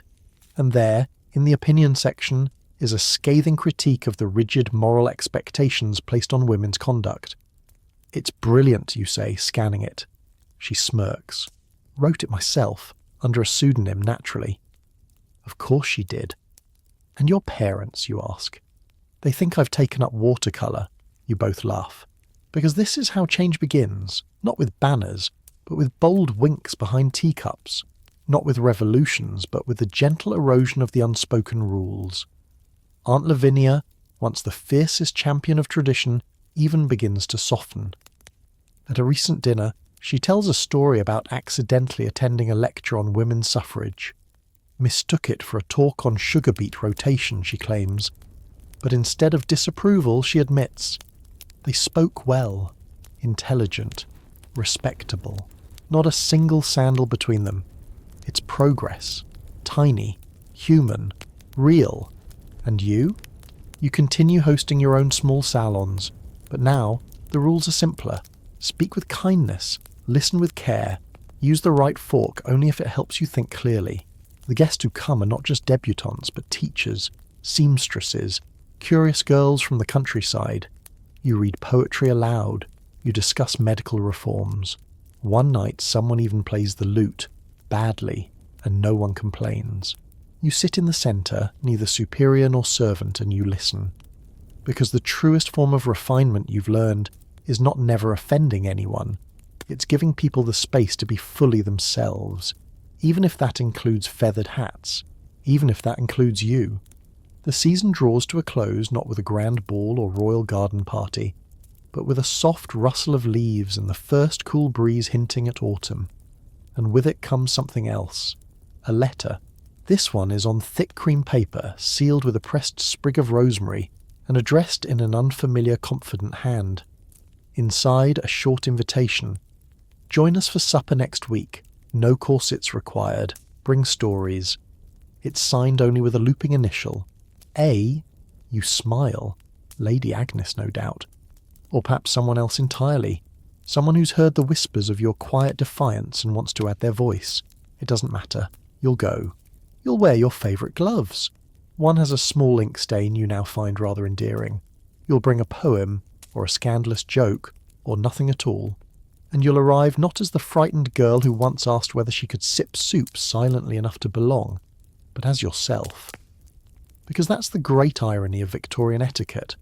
For all its rules and rituals, its curtsies and calling cards, its obsession with the correct way to eat asparagus, it never anticipated you. A woman who could master the code and still rewrite it. A woman who could spot a shallow compliment behind a perfectly timed bow and answer it with a well-placed silence. A woman who could pour tea with grace and use that moment to decide whether or not the guest deserved her time at all. You've become the thing no etiquette book can contain. Alive, and while the world still spins in its corseted waltz, you've slipped out the side door of the ballroom with your head held high and your gloves a little crooked. Cordelia once told you that refinement was like perfume, meant to linger subtly, never overwhelm. But you've discovered something else. True refinement. It's like a favourite story. You carry it with you. It changes with each telling. And sometimes, if you're lucky, it inspires someone else to begin their own. The city slowly prepares for winter. Curtains grow heavier, schedules lighten. People return to their estates, their routines, their expectations. But not all of them.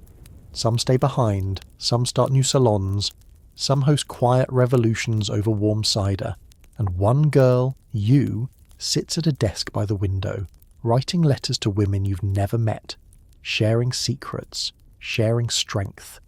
Because now you know, the cult of etiquette was never just about silverware or small talk. It was about power. And now you know how to wield it. And now, with the gaslights dimming outside and your mind still echoing with whispered rebellions and delicate teacups, it's time to let go. You've walked a long path tonight, through parlours laced with roses, through corseted silence and muffled laughter, past sharpened fans and side-eyes exchanged behind gloves. You've learned the subtle warfare of posture and tone, the choreography of forks and phrases, and the quiet joy of unlearning rules that no longer serve. Let it all soften now. Feel the cushions beneath you, the air still warm from the day. Let your breathing slow, like a letter being folded and sealed. The world you explored tonight is not so different from your own, still full of unwritten rules, still full of people navigating invisible scripts. But now, maybe, just maybe, you see the script more clearly. And maybe, like the girl at the centre of our story, you'll find small, silent ways to revise it.